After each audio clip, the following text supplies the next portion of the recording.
And we're live. So, yeah, I guess we're going to talk about the debut episode of Raw on Netflix because it fucking sucked. I can't believe I sat through that bullshit. Yeah, I mean, I'm glad I didn't give those a-holes my viewership count. So, yeah, I just literally just saw what was on Twitter and what was going on in the Discord. So, I'm just glad I didn't waste time watching this crap. I mean, you started off the show strong. You had Rock come out, but the problem with this Rock promo, one, it was way too short, and two, he fucking sucked off Cody Rhodes the entire time, and then he has the gall to get out of the ring and go over to Cody and give him a hug, like they weren't like before he wasn't beating his ass on Raw every week. Like, I don't get this shit. The revisionist history is retarded to me. Yeah, I was gonna say and TWRP on the stream, they brought up a good point in that USA Network actually showed him get bloodied up, Cody get bloodied up by Rock. But now Netflix, it feels like so baby soft, except for the part where Travis Scott hits the blunt. But other than that, like you said, the whole Rock hugging Cody, I don't think that's not a good sign for these Netflix Raws going forward if they're just gonna do soft shit like that. My biggest problem was they've done this with the Rhea and Liv feud, and now they're doing with Rock and Cody. They are forgetting history. Like, people haven't been watching. Now, I didn't watch, but I've seen it. Don't fucking try to insult people's intelligence and say, oh, well, Rock and Cody are cool now.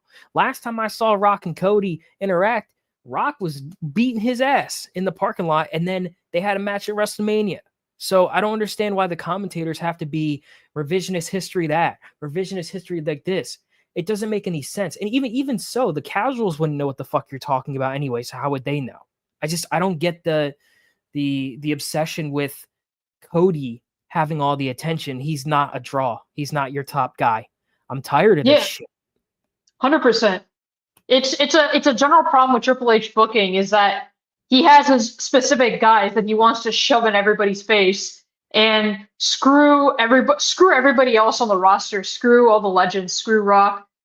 Screw Liv Morgan. It's just whoever Triple H wants to be at the top, he will forcefully shove it to the top.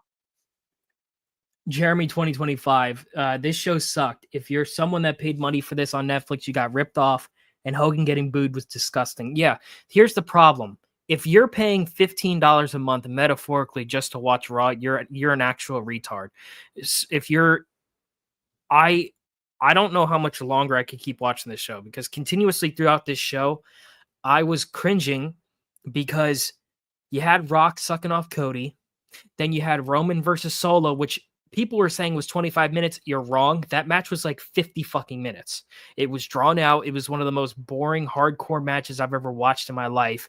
And then you had John Cena come out talking about, the promo. It was like he was procrastinating on himself. Like, bro, you were the face of the company for like 20 years. Why are you not confident? Why are you all of a sudden like, oh, I got to earn my opportunity and blah, blah, blah. Bro, shut the fuck up. And then again, he mentioning Cody Rhodes. What is it with Cody Rhodes dick sucking? Why? I'm tired of this shit. It's every show I've watched, people are either sucking off Cody, the commentary sucking off Cody and Rhea Ripley. It's the same fucking talents getting sucked off. Why is this continuous behavior? It's baffling to me. There's no excuse, and the marks online are like, their faces and heels and blah blah blah. That shouldn't matter. The heel should be hated, right? Why are you trying to make it out like these people are fucking victims and shit? I don't get it. I don't. Well, yeah, that just because, like I said, they want to show Cody everywhere, and you know what's really outrageous is that a lot of the same marks would get pissed off at Vince pushing his favorites all the time, but then when Triple H does it, all of a sudden it's all okay. We like Rhea, we like Cody, because Triple H is not Vince, because screw Vince. He's the one that ran this company to the ground.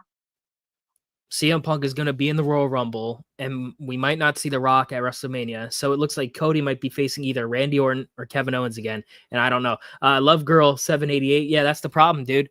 Is if Rock is not at WrestleMania, why should you watch that card at all? If you're a casual seeing Rock on your TV screen, whether you're a wrestling fan or not, you know him either way.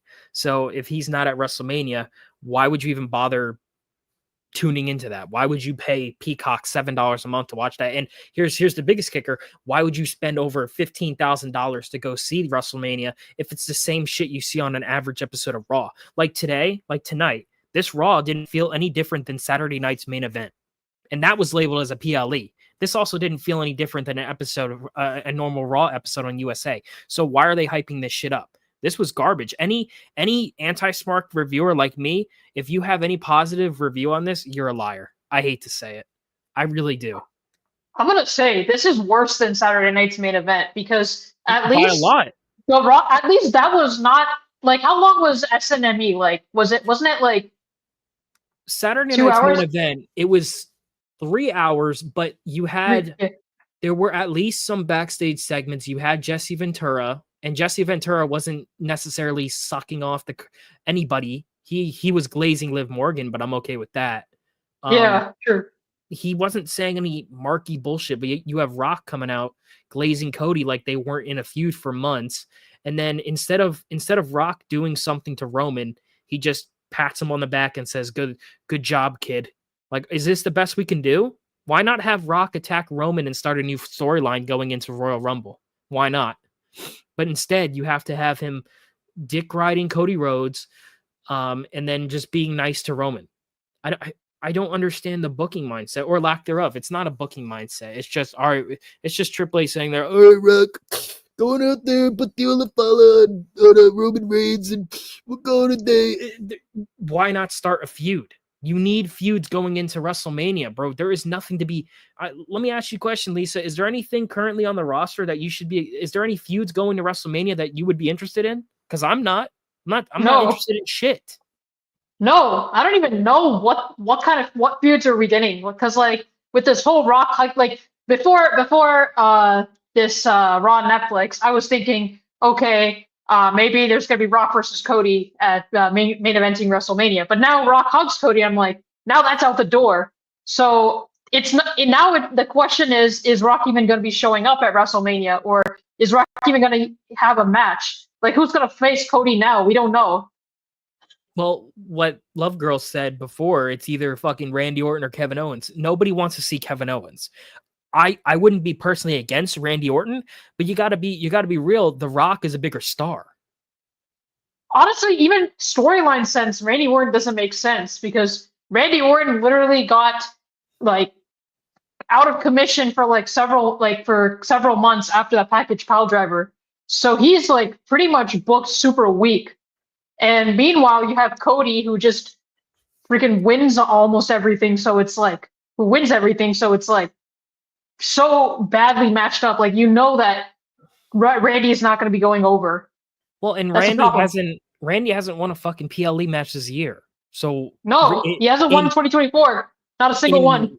In maybe in a fucking bizarro world, Randy Orton, in the Mark's mind, Randy Orton doesn't deserve shit because what has he done this year besides getting jobbed out continuously? He's been doing shit. Love Girl says The Rock is not going to be at WrestleMania this year. He's not. So I don't know who's going to face Cody at the time to take his title away. But it's not going to be Rock, and it's not going to be Roman Reigns. Then who the fuck you got? I mean, it's not going to be Drew McIntyre. He just jobbed to fucking Jey Uso tonight, which is another problem. You're taking your main event level guys and jobbing them the fuck out to a yeet merchant. Come on, man. What are we doing? So the rumor mill is it's probably going to be Cena for the world title, but Cena is definitely going to be jobbing out. He's not getting the 17th title. No way.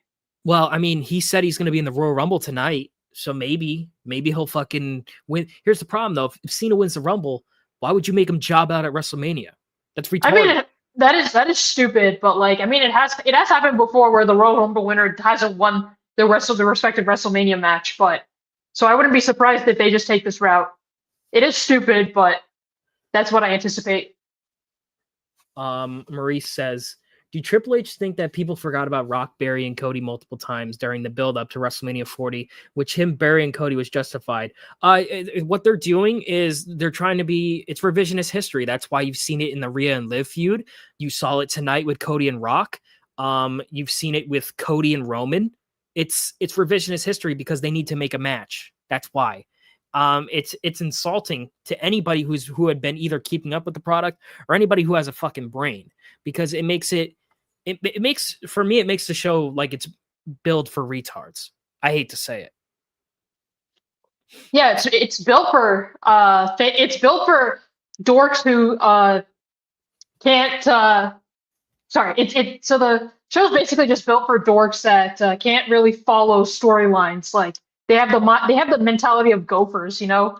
They just forget what happened like a few months back and they'll just eat whatever trash Triple H shits out. So it's because not for some reason. It's because Triple H is generationally loved by the IWC because he gives them their bangers every week. It doesn't matter what happens backstage. It doesn't matter if there's any promos. As long as they get their great matches every week, they're satisfied. Well, I hate to say it, that's not the majority of why people watch wrestling, bro. People watch wrestling because of the entertainment value. You don't get that from a fucking match unless you have 2 stars. Nobody gave a fuck about if Rock and Hogan could wrestle. They were more interested in the fucking character. That's why they watched the match. And yeah, the match was fine. I didn't have any problem with the match, but you can't sit here and say that people back then gave a fuck more about the work rate instead of the characters. Now it's completely different, where Triple H's mindset is, we're gonna have bangers every week because nobody on his side of the IWC will call him the fuck out. Now I will call him out every fucking time. And I went into this show, I was optimistic. I wanted it to be great, but it fucking failed. The moment that Rock hugged Cody, it went downhill from there. It went fucking downhill. So to me, it started downhill when Triple H's retarded big nose ass came up. Oh, and I was like, dear God, not this shit again. He came out and said, all right, welcome to Raw on Netflix, and have a good night, blah, blah, blah. Like, it's his fucking nose monkey. I don't remember back in the day. I don't remember. Vince never did this shit. Vince never came out. Vince was content with being backstage because he wanted his wrestlers to be the head of the show. It's like Triple H is super high on being outside all the time and taking credit for everything. Bro, you're taking credit for a dying era. Wow. Yeah. How fucking proud of you. How proud are we of you? Darren says they had Babyface Rock, drones, celebrities, weed, racist, and 4 matches in 3 hours of Raw. It's ridiculous. I did notice that drone flying around in the arena. I thought that was kind of weird. I mean, weed, okay, fucking 12-year-olds smoke weed. How was that breaking boundaries like Triple H said before? He said, "Oh, it's edgy. We're gonna break boundaries on Raw and Netflix, and we're gonna do stuff you've never seen before." Everything that you did tonight, I've seen before. Yeah, idiots. I saw this shit last week. Wasn't there an episode like a long ass time ago where R-Truth was smoking a cigarette on PG TV? This is freaking nothing. I think something like that. And then you've had sexual references on a normal episode of Raw. Where was the sexuality on this show? I don't know. There was non-existent. You had somebody like Maxine Dupree backstage. She wasn't wearing anything revealing. I mean, come on, man. I mean, Rhea was out in like a literal like bikini top and thong, but somehow that wasn't sexual at all. Yeah, it's a weird thing is that she was wearing even less than she normally does, but like it's not sexual. Like I don't know, it just grossed me out. Probably because of all the tattoos. You know what's really here's the problem I have with Rhea is that her makeup makes her look extremely fucking pale. And here's the problem: she's not pale. She's white, but she's not like a ghostly white. Like I saw her coming out and I'm like, who the fuck is putting on this Marilyn Manson makeup for her? There's no reason that her forehead needs to be extra stretched out. The makeup makes her look ugly as shit. Even the tattoos, I don't care about tattoos too much, to be honest, but I get where people come from. It's the makeup. Like, why is she presented as a pale ghost? On normal TV, she's not pale. You know what I mean? Right, yeah. I mean, like I said, limited tattoos I'm pretty cool with, but like she has like excessive, like it's like everywhere. That's my issue with that. Like if it was just like an arm tattoo, I'd be like, yeah, whatever. But it's like she's got it on her stomach, on her legs, everywhere. It just doesn't look good, you know? Like I was seeing like older pictures of her without the tattoos, even with the side shave, and she looks so much more prettier. back when she had none of those tattoos. I could get around it if she just didn't hit the gym so much, bro. Like I really don't find the attractive value in back muscles for women. I really don't. I don't I don't mind a girl who goes to the gym who has decent sized arms, but like if your arms are bigger than mine, that's a fucking problem. That's a real problem. Right. So Right. it would be like for a guy having bigger tits than his girlfriend. Like what are we doing here? Rhea has bigger arms than Dom. Let me rant about this. I don't care that Rhea won the title. I just don't. I care more about how booking's going to go, and you know how this story plays out. We saw it last year. So for anybody saying that it's going to be different, for anybody saying that Rhea's going to put people over, do you not know Triple H's track record when it comes to his baby darlings? She's never. I saw a stat a couple weeks, like not even a day ago. She's the only woman in history to compete at 5 WrestleManias for women's championships. The only one. Yeah, not even the 4 horse. Not even Becky Lynch got this preferential treatment like Rhea had. Becky Lynch was a Vince and Triple H darling because he had a soft spot for Becky Lynch for some fucking reason. Out of all the chicks on the roster, he could have been behind. He was behind Becky Lynch because I'm sure Triple H was like, she sells merch and she get the good ratings over in Ireland. And Vince was probably like, fuck it, whatever. I just don't understand why Rhea is like propped up to be the best female of all time. I don't hate her. I don't despise her or anything like that, but she's vastly overrated. I think even her fans could fucking understand that too. So, Charlotte Flair is coming back and she's going to beat Rhea Ripley. I don't think so. I really don't. I don't want Charlotte beating Rhea. There's no reason why can't we bring up Jada Parker? Yeah, exactly. Where's Lash Legend? And I think the plan most likely is probably gonna be Charlotte versus Tiffany. And Charlotte better put over Tiffany. Love girl.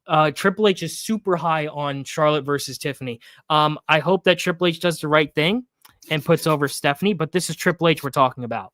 So I don't want to see Rhea Ripley doing that. I honestly I'd rather have Rhea hold the title over Charlotte because we've seen it before. Charlotte is not a draw anymore. She don't sell merch, so you got to give Rhea credit. At least she could pop the numbers sometimes, and she could sell merch. I'd take that over nothing, even though it's not the best. But I think most likely it's probably going to be a Becky Lynch versus Rhea Ripley match at WrestleMania, or maybe like a triple threat: Becky Lynch, Io Sky, Rhea. That's what I predict. My biggest problem with this whole bullshit is I'm afraid Liv's going to go down to the mid card. She shouldn't be in the mid card, to be honest with you. That's my biggest fear here, is that because he wants to prop up Io Sky, prop up Dakota Kai and Charlotte and Rhea, that Liv, after the entire year she had, like, does she deserve to be in the mid card? I don't think so. No, she's a main eventer. Yeah, I don't exactly. know. Exactly. It's unfortunately, I think that's likely what's going to happen, because now you have Becky and Charlotte coming back and they want turns with the world title. So that's going to start eating up a lot of the time on Raw. And you know what? For all the Rhea Ripley fans, I'm not against you liking Rhea. That's fine. But you got to admit that this was Liv Morgan's like only real life title reign, because her title against Ronda, they just flip-flopped that for a month. And she actually does good stuff here. I don't understand why people are so against her. I really don't. Like, are you against people improving themselves? Because you got to admit, Rhea isn't all that. I don't understand. She's not all that, guys. She's as average as you can fucking be. At least for a talent. Yeah, she's good in the ring. She's not bad in the ring. She didn't botch tonight. She looked good. I'll give her that. She could be a pretty girl if she wanted to, but what has she done in storylines to make you so infatuated with her to hold the title? For me, if you're begging for her to hold the title, you're admitting to yourself that she's not a true star. Let's be honest. Let's be real. If Rhea can't matter without the world title, is she a star? No. No, because it used to be like back in the day, like Vince, like a lot of times Vince would give like titles to wrestlers who couldn't get over without them. Like, especially mid-card titles. So this really feels like Triple H is kind of taking a piece out of that and giving these reigns to Rhea because she's not over without the belt. You know? Yeah, that's the problem. And I know in our roster review, I said we'd keep her. I'm not against that, but change up the booking. The booking gotta fucking change. New character, promo classes, stop wearing clown horn makeup, present yourself like a woman. Why are you doing press events and you look more like a woman? When it comes to wrestling, you put all this bullshit makeup on that's not necessary. It makes you look like a dude. It's bad enough that you have back muscles. Why are you fucking presenting yourself as a guy? You're a woman. Biologically. Probably because Triple H gets off on it. Because Rhea is China. Yeah. I don't care, bro. Go fucking, you want to get off on it? Fucking save a picture of her ass to your phone and go jerk your fucking tiny nose cock somewhere around Stephanie. All right. I'm tired of this shit. All right. Oh, yeah. Love Girl says, oh, and Penta is gonna face Chad Gable. Who gives a fuck? Nobody cares. Chad and Penta is gonna do really good in WWE. No, sorry. And he might actually feud with Ray. Who the fuck wants that, Love Girl? No, realistically, who wants Chad Gable versus Penta? What is that bringing to the ratings? Genuine question. Who wants this? I don't. Do you? Because if you want it, then I'm trying to. What is the benefit of having Chad Gable versus Rey Mysterio? Rey Mysterio is washed. He's almost in his 50s. He needs to fucking retire. I don't care about Penta. He's just another boring, masked up jobber that we've had for fucking decades now. I'm sorry. The only one that had a mask that could get over was fucking Rey Mysterio. Nobody else can get over with a mask. I'm tired of this shit. Yeah. And I think Dragon Lee is probably going to get shoved even further down the roster after, because Triple H has this thing where he just like gets a toy, is happy with it, and then another toy comes in and he just throws the other toy down the toilet. So it's just going to be Dragon Lee being shafted for this new toy, Penta. I agree with you. I think that Dragon Lee will be exclusively on speed from now on, to be honest with you. Like realistically, if you have Penta here, well, realistically, what will happen is Penta, when Rey Fenix comes, they'll just be another boring fucking tag team. Let's be real. That's what's going to happen here. Once Rey Fenix gets released from AEW, he's coming to WWE. There's no doubt. And if he doesn't, then like, what are you doing, bro? You don't like money? Come on now. Maurice Johnson says, even with the Cena segment, it should have been Logan Paul coming out and confronting Cena to build up a new storyline. Yeah, that's the problem, is they had Logan Paul in the audience with Cena. Why couldn't he have jumped the barricade and grabbed the mic and said, I'm here for you, Cena? Why? Come on, man. He was getting, when Cena mentioned his name, he was getting booed. Nobody else got booed like that tonight except for Hulk Hogan, which I believe was piped in. Why are we piping in chants for Hulk Hogan? Come on now. Did you notice that?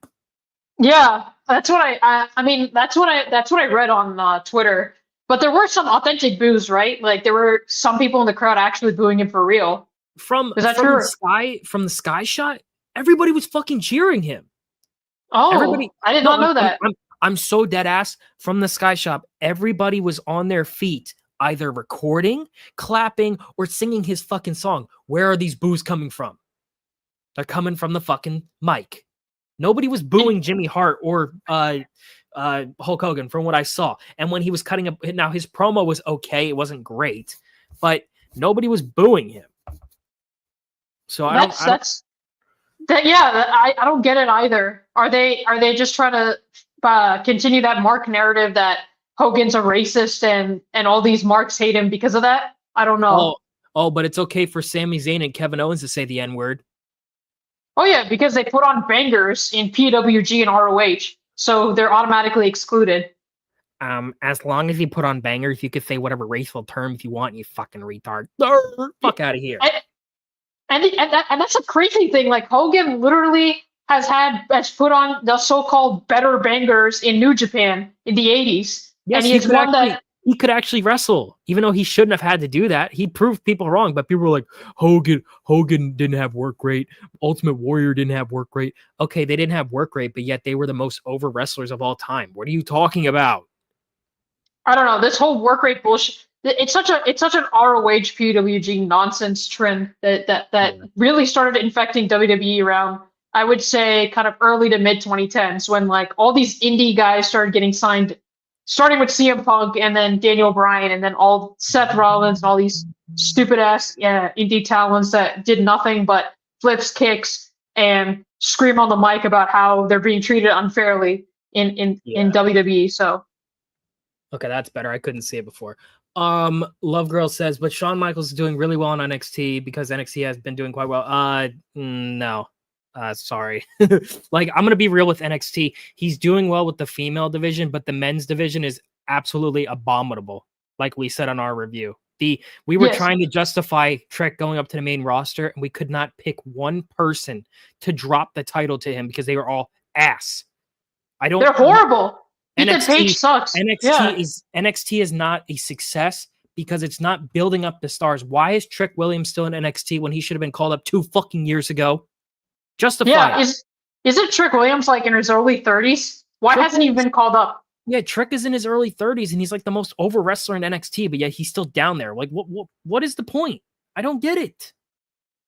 Because I think they know that the rest of the men's division is so shit that they have to put Trick Williams down there to get any interest in that division. So that's the messed up part.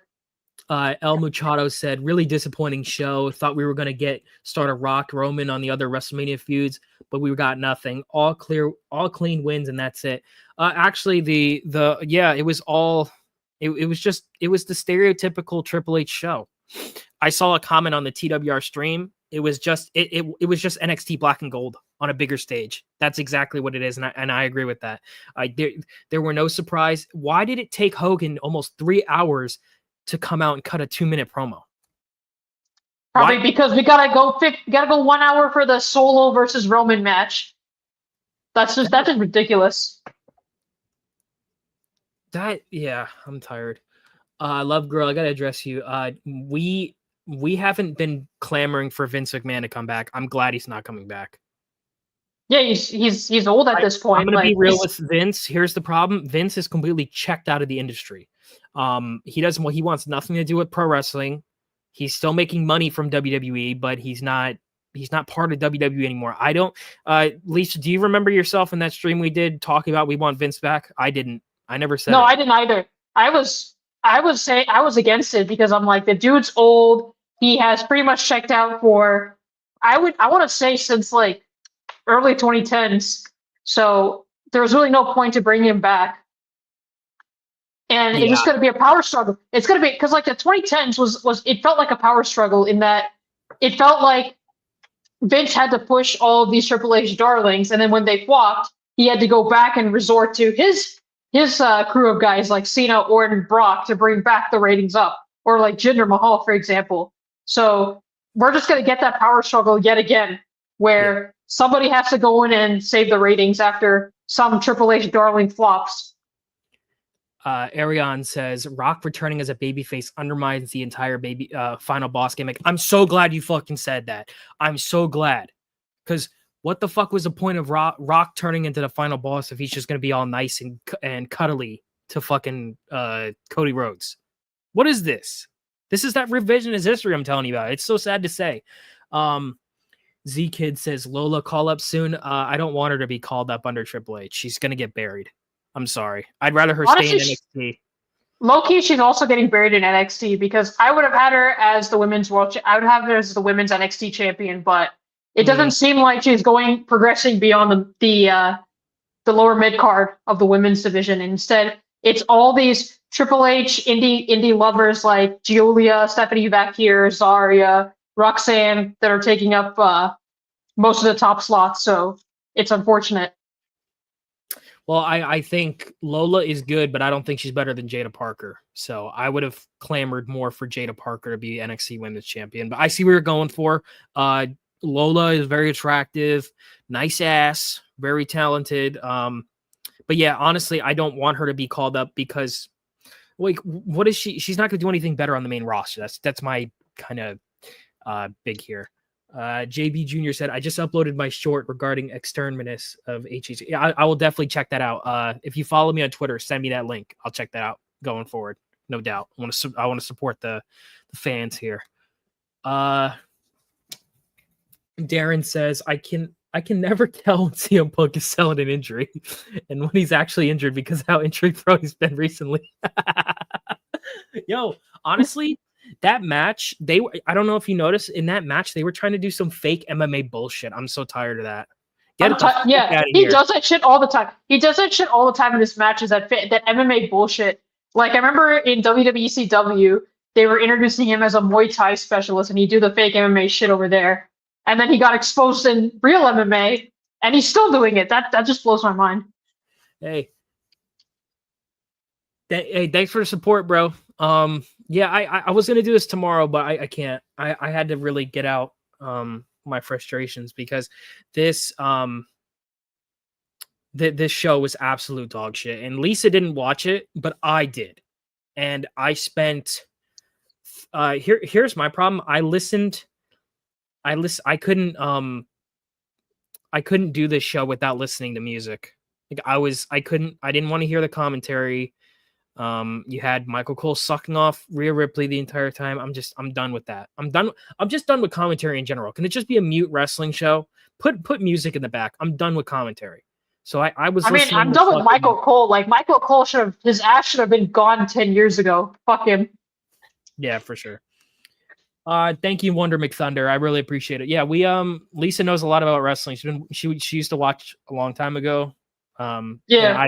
I've been watching a little bit, and I had an old channel, so I really appreciate the insight. Yeah, I mean, dude, honestly, anybody in chat, if you have a voice, make a YouTube channel, please. I'll shout you out. We can do stuff together because we need the community to come together. Because this, if you don't like Triple H, make fucking videos. Genuinely, I record my videos on a fucking phone, and I do live streams here. Just hop on a mic. Fuck it. You got to call out Triple H, man. Fuck this bullshit. If I would tell CM Punk in 2012 that he would become a part-timer who takes spotlight away from younger and better talent in the future, he would probably slap me. No, I don't think he would. I think he would be like, yeah, motherfucker, that's what I deserve, you fucking mark. Yeah, he would, because he was always for himself. He was never for younger talent.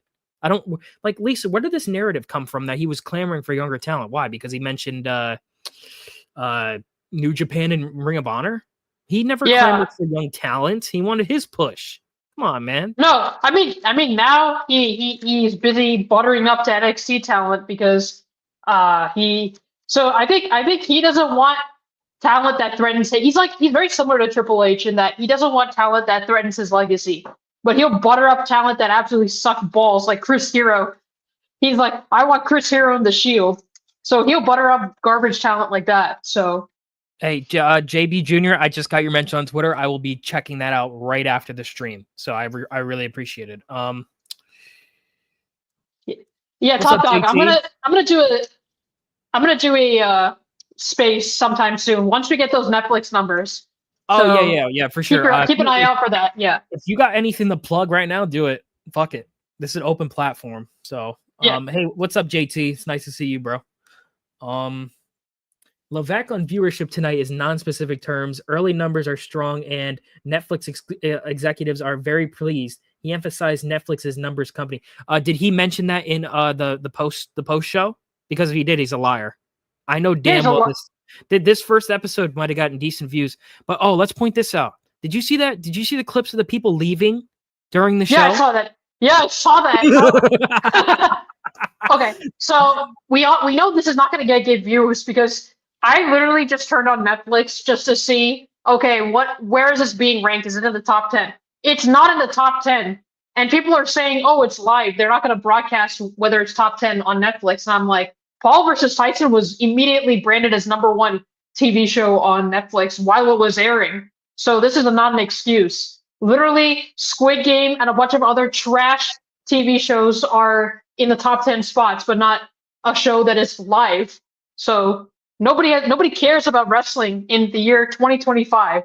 It's just crazy that all these stupid marks on Twitter think we're in a boom period. If we're in a boom period, this should literally be #1 on Netflix, and it's not. So shut up with that narrative. Well, I would disagree. If it was #1, it would probably be below Squid Game. Let's be real. So it would be 2. What's up, Paragon? Good to see you, bro. What's up? Play the high note. What's up? Top dog. Yeah, if you guys keep typing in chat, we're kind of just going on our bullshit here. I'm definitely going through chat to answer questions here for you guys. Let's see what else we got here. Hey, Dark Ballsy. The play the high note says this show opened with HHH telling everybody that this show is fake with this video package. This show reminded me so much of AEW. Yo, it really did. Like, I've never watched an AEW show, but this had an indie bullshit feel. It felt so cheap. I watched an AEW show, and you're right. You hit the nail. It has that freaking low-ranked mud show vibe, and that's a good point you brought up, because I saw that on Twitter. That I saw the opening video on Twitter before the show even got aired, and I was like, why are they referencing face versus heel? Why are they trying to just reveal the magic tricks? Because this is like if you went to a magician show and the magician basically says, "Oh, this is how I do the tricks. This is how I get the lady out of the box after I pretend to cut her up." So it's just crazy that these guys are just literally revealing these tricks. It's like they're the worst. They're the stupidest carnies. I swear to God. It's crazy. I cannot say your username, but she said, I heard that this show got 1.5 million viewers. Oh, sir. Wait, did they release the Netflix numbers? Wait. Wait. Can you put a Twitter tweet just so I can see that and laugh? Yeah, if you can send me if you could send a tweet to me on Twitter, it's mine is it is PRW. Fucking tweet me that and I'll send it to Lisa. Yeah, because if there's numbers, we could definitely do another show tomorrow. Fuck it. Yeah, dude, I could probably do the space. you know what's funny is that's the same exact rating Saturday night's main event got. No fucking upgrade. Yeah. But think about this: Saturday night main event had no legends. You had Rock, Hogan, Roman Reigns, Solo Sikoa, the entire bloodline here. Drew, CM Punk, Seth Rollins, Triple H, Liv Morgan, La Familia, Rhea Ripley. You had everybody on the show, and it barely got better than a normal Raw. Jesus Christ. But we're the boom era, guys. You forget about that. It got worse, because I think there were a couple Raws that did 1.7, so it actually did worse than some of those Raws. Yeah.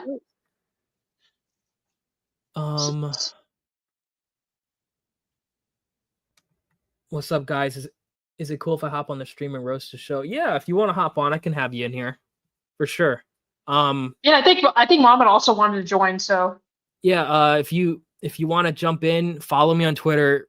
My handle is PRW. Send me a DM and I'll send you a link. So NXT is just Tumblr on steroids. Yeah, no doubt in my mind, for sure. Would it have been better if Stone Cold came instead of Hogan? It wouldn't have done anything for the number. So I mean, no, I actually preferred Hogan, because honestly, I'm more of a Hogan fan personally than Stone Cold. I'm gonna be honest. I just prefer kind of that. I've always preferred kind of like traditional good guys. So even as a kid. Oh, Top Dog wanted to join.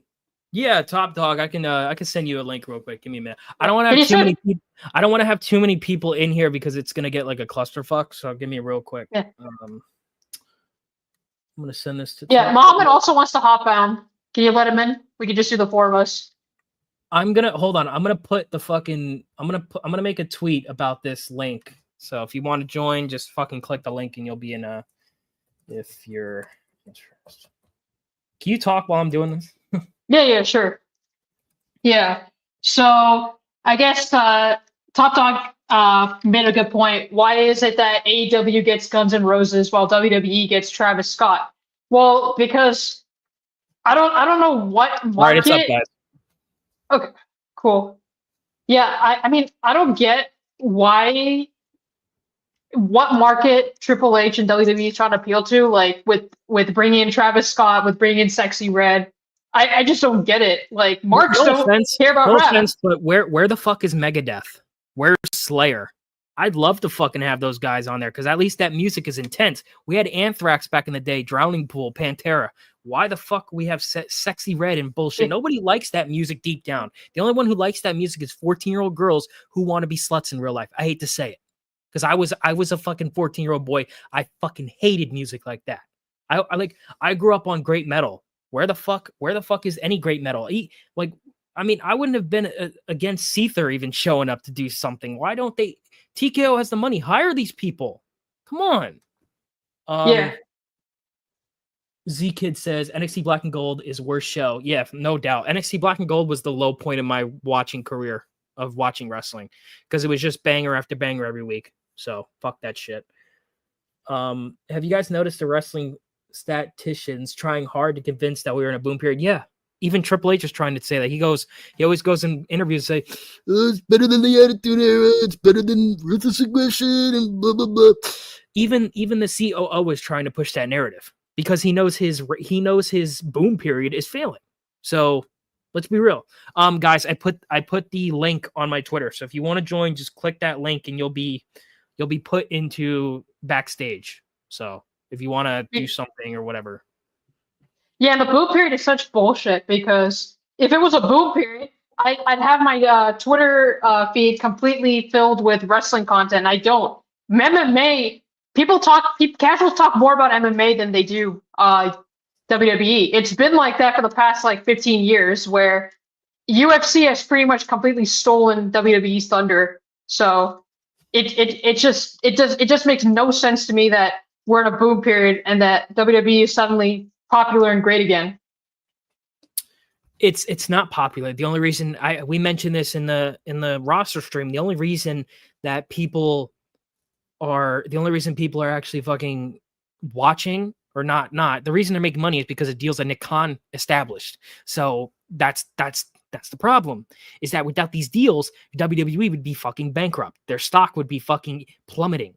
Let's be real. Okay, it's not because the show is so great. It's because of the deals. Like, come on now. Black and Gold compared to this era is the Attitude Era. It's the same shit, bro. Like, I don't see how it's better. Black and Gold absolutely was. It's horrible. What's the difference between? Well, let me ask you a question. What is the difference between this and Black and Gold? Literally nothing. And you know what? And Black and Gold literally lost to AEW. They got their ass handed to them during the Wednesday Night Wars. That's what people will not bring up. Every week, too. It was like what? It was like 80 weeks or some bullshit like that. It was rough. Yeah, exactly. They freaking lost to a mark on forums in 2004 who spread all that shit about Lita, which is mind-blowing. That some mark on an internet forum beat one of the so-called greatest wrestlers of all time. All right, Top Dog, I'm going to bring you in here. What's up, dude? What's up, everyone? Hey, what's up? What's up? It's good. I'm curious. Did you watch the show? Sadly, I did. Yeah, I was fucking. It was awful. I was regretting because I just unpaused my Netflix subscription, and Netflix does this stupid shit. If you pause your shit, they will immediately charge your card. So I'm out $15 because I can't get refunded. I hate Netflix so much. Netflix is gay. Wonder McThunder said Liv losing was the wrong move. Yeah, I agree. There's no debate. I don't hate Rhea Ripley, but come on now. This wasn't the move. I do. This was not the move. Man, Triple H, dude. Like, this dude is so full of himself. I've never seen an era that smells his own ass. Like them constantly saying, "Oh, we're better than the Attitude Era. Oh, we're bigger than the Attitude Era. It's the biggest boom since 2001. Oh man, we got Travis Scott." I see some retards on Twitter saying, "Oh, Travis Scott. Oh, WWE is bad because he's smoking weed on our." I'm like, dude. I'm like, bro. R-Truth on Raw in 2011. Doing it with the little Jimmy stuff of smoking cigarettes. What are you talking about? We back. What are you talking about? You saying that we're back means that you have absolutely no clue on what makes wrestling good in the first place. Oh, yeah. Of course. I would have I take early PG era over this bullshit. Oh, any day of the week, especially This current era is overrated. It's overhyped. It's not good. Don't even get me started on the theme music. This theme music is horrible. Who thought this was a good idea to have Megan Thee Stallion as a SmackDown theme? We went from the beautiful people, Marilyn Manson in the early 2000s to this. This is insane. But I'm supposed to believe that we're going forward. That's what the marks say. Oh, but wrestling, you got to get with the times, man. Oh, man, times change. Yeah, times change, but not for the better. Mr. Pico Boulevard, if Cena wins the Rumble and gets Cody at Mania, I'm going to stab myself. I mean, if he wins, I wouldn't care. If the plan is to feed him to Cody, like, what are we doing here? Yeah. But I mean, realistically, they've been jobbing Cena out for 6 years or 7 years now. So why are we clamoring for this guy to get a win? I mean, he's gonna put over Gunther. Wow, so exciting, right? Yeah. Cena's just gonna turn into a glorified jobber this year. Right. Like anybody thinking you gotta go out there and put over my fat ass Australian Gunther. You better do it now, or your legacy is tarnished. And like, I don't get it. I don't get it. Why Gunther isn't it crazy? Gunther lost weight, but yet he's still overweight. Yeah, I'm not shocked. I can't believe we have guys that are completely out of shape on the roster. That is just unacceptable to me. Vince never let that shit happen. He made guys like Big Show go down to OVW and lose weight. And like I think when Vince was still in charge, like he made Gunther lose the weight. And then when Vince went on a second resignation, then Gunther started packing back the pounds. So that's ridiculous. Paragon says Rhea winning was a bad move. Before I predicted Charlotte would win the Rumble and challenge Tiffany. Now I'm sure she'll challenge Rhea and win. There are no. I don't look. Here's the problem. I don't think. Triple H is super high on Tiffany and Charlotte. That's what he's high on. I think what you're going to see at WrestleMania for the World Heavyweight title is either going to be Becky versus Rhea or Io versus Rhea. So either way, you're losing.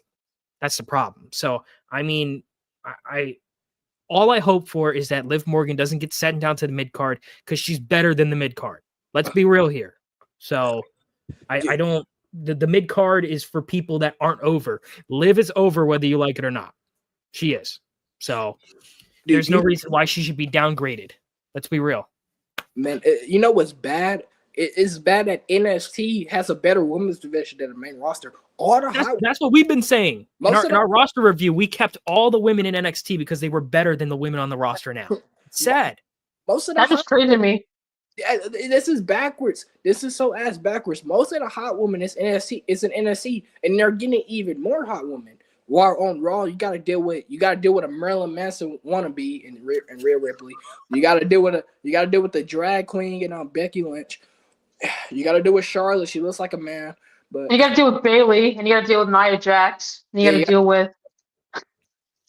with Pure Fusion Collective. Oh my gosh, this product is so trash. I don't get it. Dude, I just don't get the hype. I don't understand the hype. It's so it's bad when AEW has better intro music than you. Like, come on, AEW. I ain't even a Tony Khan fan, but man, he got Guns N' Roses, dude. And I think they were roasting him for that. They were like, "Oh, why you get Guns N' Roses for your show?" Why couldn't they have called up Metallica and made theme music? Like, come on now, I would take any modern metal band over Megan Thee Stallion. Right, I made this point before. Is that because a lot of people think there's no more good rock bands because they're no longer in the mainstream. That's not true. There's a lot of even newer ones. There's a lot of good rock bands still out. They're just not mainstream. And I think WWE could actually give these bands recognition because MTV is not going to do that. MTV is no longer what it was. These music labels is not going to do it. WWE can give these underground bands some mainstream recognition, especially if these smarts is claiming, they're bigger than ever. Why can't they used to do this back in the 2000s? Yeah, they used to. They used to showcase bands that I've never really heard of, like the Xyz, Union Underground. Who else? Drowning Pool. Like I never really heard of those bands. Yeah. I found out about fucking the band Cold from Tough Enough. And exactly. found out about them back in the day. I found out about Drowning Pool from them. Fucking who else we got? I mean, I don't understand why. Limp Bizkit. Limp Bizkit, yeah, Limp Bizkit was on there. There was I found out about Corey Taylor through them as well. So I mean, Yeah. they featured a lot of people back then. I don't understand why they can't do it. Boulevard says Slayer should play at the halftime. That'd be fucking awesome. I'd love to see that. I would rap, honestly, that'd be great. Like, honestly, 80s, early 90s, like any 80s or early 90s band, Twisted Sister, Guns N' Roses, Metallica, Megadeth, Warrant, Bon Jovi. Honestly, at this point, I would take all of that. I would love to see Twisted Sister come out and make a song for the WWE. That'd be great. We're not gonna take it would be a perfect song. Especially if it's supposed to be anti-establishment, because I seen it on like one of these smart videos, like WWE, we're in the fuck that era, dude. How many eras do we have? Do we got the TKO era? It's the Triple H era. It's the fuck that era, dude. They can't. It's like they come up with more names for this era than I change my socks. Yeah, because it's not over. Nobody cares. I've heard it's the boom era. I've heard it be called the reality era. I've heard it be called the Levesque era. I've heard it be called I've heard it called the Pharaoh Renaissance. Era. The Renaissance era. I don't get it. Rebirth era. I heard that. I heard record era from Cody. Record era. Darth says the boom period is in HHH's pants. The only thing record era about WWE nowadays is CM Punk trying to get young women in NXT. He's breaking records in NXT. I'll give him that. That's the only thing record breaker in WWE. Hey, asshole, don't talk about my daughter Cora and Roxanne like that, or I'll break your fucking face. He's just cooking out your plate, I'm just sick of that term boom period. Like, every time some retarded mark on Twitter is like, we're in a boom period, I really am just like, what the hell? I think TKO is the reason for Travis Scott. Yeah, but come on, man. Out of all the people, you pick fucking Astro World, motherfucker? Come on, man. Right. If you're gonna pick a fucking rap group, I would have loved to see, like, if the dudes from Bone Thugs were still alive, I would have loved to see them come out. That'd be great. And yeah, that's what WWE used to have rap music. Like, the 2003 SmackDown intro was completely rap, and that was some good shit. It was. Yeah. I wouldn't mind if they use like early to mid 90s gangster rap, like your Wu-Tang or Geto Boys. I wouldn't mind that. I just think like AEW, honestly, just copy Tony Khan. Just copy Tony Khan. Just get Guns N' Roses. Sweet Child O' Mine. Well, if TKO is they're a multi-billion-dollar company, why not hit up a bunch of these rock and metal bands and just purchase their fucking licensing outright to use on theme songs for wrestlers or fucking themes for the show? Why not? Especially these newer younger bands that's in the underground. You ain't gotta pay much. No, you don't. You might have to pay a couple thousand, but that's nothing to them. Come on now. Like, WWE could really, if they really wanted to, they could kind of be like, they're not great. They're never going to fill the role MTV had, but they could be MTV in the sense that they are promoting new bands, because MTV, when it was in its prime in the 80s and 90s, was that when it would promote you to new bands. WWE can do that. They have the resources. They have they're not in the boom period, but they do have an established audience. So I'll give them that. And yeah, and then people want like Jim Johnson back, and I'm like, the dude's old. Let him retire peacefully. Well, and here's the problem: they fucked over Jim Johnson before, because he was supposed to. The reason they fired him was because every time that his songs played, they had to pay him fucking royalties. So they fucked him over. That's why they let him go. That's one of the few scumbag shit with Vince McMahon I disagree with. I don't think that they should ever let him go. Yeah, I agree. I'm working on Met impressions too, PRW. I do a really decent Triple H voice. That's like the only voice I do pretty well. I don't want to be like TWRP and fucking do all that extra. I'm trying to differentiate myself, but I feel you, bro. I really do. I'm gonna try my Kevin Nash voice. My buddy Paul. My buddy Paul. He's booking bangers. He's sweet. Big sassy. Hey, Kevin, I wanted to know if you wanted to show up on Raw debut and suck my cock backstage. Just let me know when you're ready. No. We're making all these record profits, I wish Scott was here. I wish Scott was here to see this, Or Sean, man, he's killing it in NXT. He's getting all the young big fat chicks, the big hot woman with the big booty, fruity booties, I mean, how could you not like Joe Coffey, man? Like, come on now, it's fucking amazing. Come on, man. You look at my buddy Paul, man. He's free, big sense. 1990 is the best year for heavy metal. You had Rust in Peace, Painkiller, Seasons Need Abyss, and Cowboys from. That's a stacked lineup. Pre-grunge, rock music, pre-grunge is in my opinion the best. Like 80s, like 70s and 80s. I know, no disrespect to like the 2000s, but I think rock music pre-grunge, which is way better. Metal in general. The only post-90s grunge album that I really like is Dirt by Alice in Chains. Dirt, and then I like some stuff from Soundgarden, like Bad Motorfinger's pretty good. I'm not a big, huge like grunge fan. I guess I like Alice in Chains because they kind of remind me more of metal, to be real. Yeah. Well, my problem with grunge, this is what I hate about a lot of people. A lot of people, when they think they just associate 80s rock in general with hair metal, like Bon Jovi and the Warrants, guys like that. I'm like, bro, there's more to 80s rock than just hair metal. You had Metallica, you had 80s Metallica, you had Megadeth, you had Guns N' Roses, which people argue it's a hair metal band, but I argue it's kind of not. But, you had so many good bands in the 80s that wasn't just hair metal. That it. But honestly, like, who the fuck were they? Shit. You also had Journey, too. I didn't think Skid Row was that bad, to be honest. Oh, Skid Row? Oh, I like Skid Row. I like their first album. First album's very good, and their singer's very talented. I'll give you that. He was a young boy. I can't sing it. I can't. Yeah. It's this 80s band named Letterwolf. I don't know if you both have heard of them. If y'all haven't, I'll send y'all the link. They're metal. Yeah, send me that. Send me it. Yeah. Kevin Abreu says people disappointed about Raw debut. Bro, it was dog shit. It wasn't good. It was booty cheeks. No, it wasn't. It was garbage. It was just horrible. Yeah. The entire thing. It was fucking. People were walking out of the arena.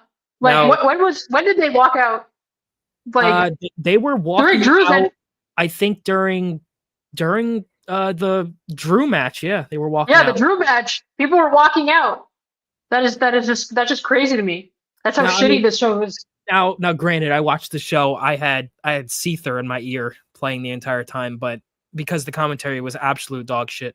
But yeah, watching the show with music was hard for me to do. Yeah. I couldn't get through that show normally. So yeah, and it sucks that Drew lost. Like it's just crazy to me that like he was once upon a time like a top talent in like the early 2030s. Why are we burying like I get it, he's older, but out of all the older guys you got, he's like the best you fucking got.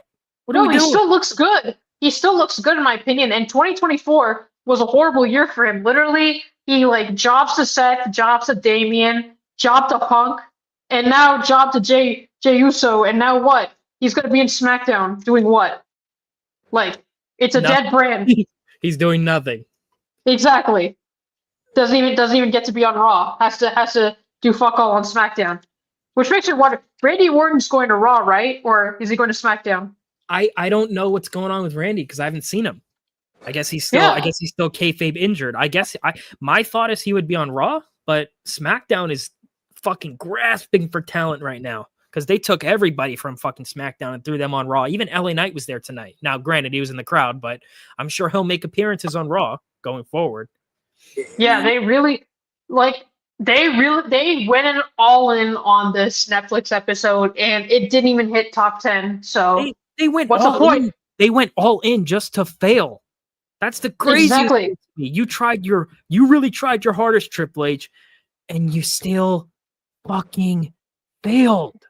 Yeah. Failure. And on Twitter, they got all these celebrities shilling, like that Olympian track athlete was shilling. There was another actress that was shilling the Raw on Netflix, and then of course you had Macaulay Culkin, you had Seth Green, you had Notice it was a bunch of washed up celebrities that you haven't thought about in 15 years.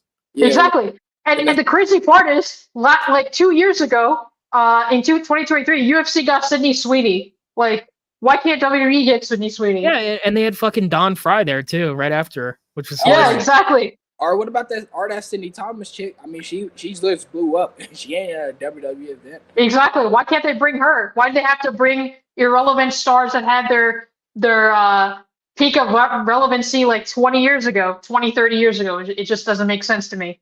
Well, and dude, also too this fucking California. Man, I feel bad if you're a sane person still living in California. Why? Just why? Get out. Dude, I'm Come to Florida. located in New Jersey, bro, and the rent here is fucking through the roof. I don't know how people could survive over in California. Like TWRP, how the fuck are y'all surviving out there, bro? Man, it's Genuinely. sad too. Dude, it's so sad too because California. I used to dream of living in California. Man, California in like the 80s and 90s used to be one of the best places in this country. Man, like man, really with the surfer, those surfer chicks. What's it called? Like I can't think of the word right now. Basically, you have a lot of hot chicks. Cowabunga, bro. Like the surfer chicks and the surfer aesthetic. In the 80s and 90s, and man, now it's flipped. We got a bunch of gay Comic-Con nerds. Yeah, I want to talk about the audience. Like, I remember, like, if you watch like Raw, SmackDown from the Attitude Era, the Ruthless Aggression Era, the guys in the audience are noticeably different than the marks that come to wrestling shows today. Like the guys back then were all in tap out gear. They were in Ed Hardy shirts. They were in Affliction t-shirts. They weren't afraid to boo or swear or curse out some wrestlers. Well, and most of the audience members back in the day didn't look like dorks. Everybody looked like a they didn't. dork now. Like I remember I went back to watch a few Attitude Era episodes. You had I noticed a bunch of bigger guys in the front, always in the front. There were people that were in shape, people that look like they just watched wrestling, but they had a life outside of wrestling. Now you look at the fans and you're like, damn, this bro must breathe wrestling. His whole room's covered in posters, and he lives in Rhea Ripley's sweat pool or some bullshit. Yeah, probably an anime dork. Dork that lives in his basement. Did you guys see the Probably episode of on SAO a sex last night? offender list. Probably on a sex offender list, not gonna lie. Hey, yeah. Hey, also in the Hulkamania era too, even in the PG era too. But if you go look at a show in the Hulkamania era or in the PG era, especially before Punk blew up and the pipe bomb, yeah, you didn't have that Attitude Era or tap out audience, but you still had kids and families, normal people. Yeah, I was seeing on Twitter, the On This Day, they were talking about the 2 million plus women who watch Raw, and you had the stupid mark saying, "Oh, Vince is lying."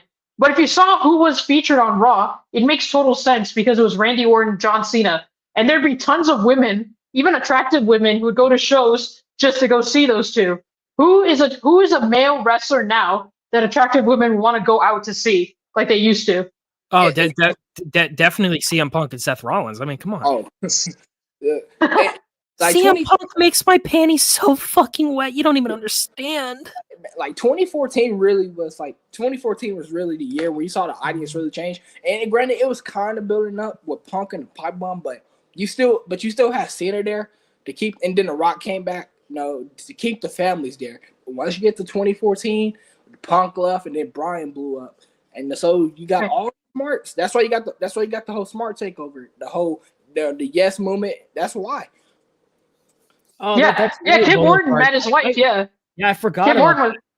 Kim Orton was a ring rat. So back in the 2000s and the 90s and the 80s, especially in the 90s and the 2000s, you'd have these women be going to wrestling shows just to get fucked by the wrestlers.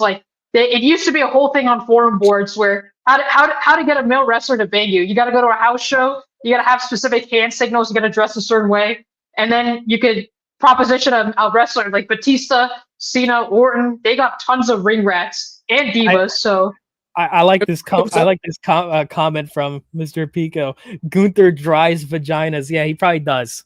Well, not. He doesn't fuck a vagina to where it's dry. When women see him, their fucking vaginas dry up quicker than the fucking Grand Canyon. Gunther literally looks like the Gerber baby. He looks like Officer Farva. I'm gonna see him coming down the mall in his Segway. Oh, bring me 1 liter of cola. Get out of here.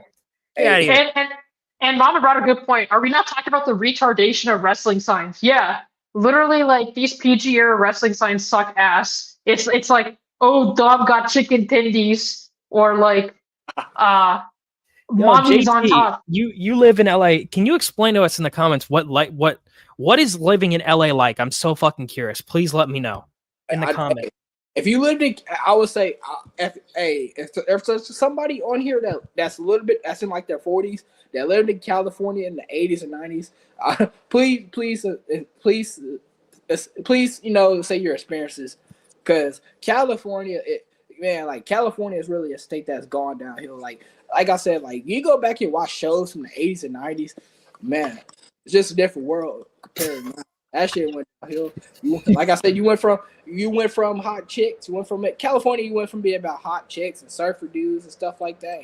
In Hollywood and partying to being about hillbillies and homeless people. That's all I can think of.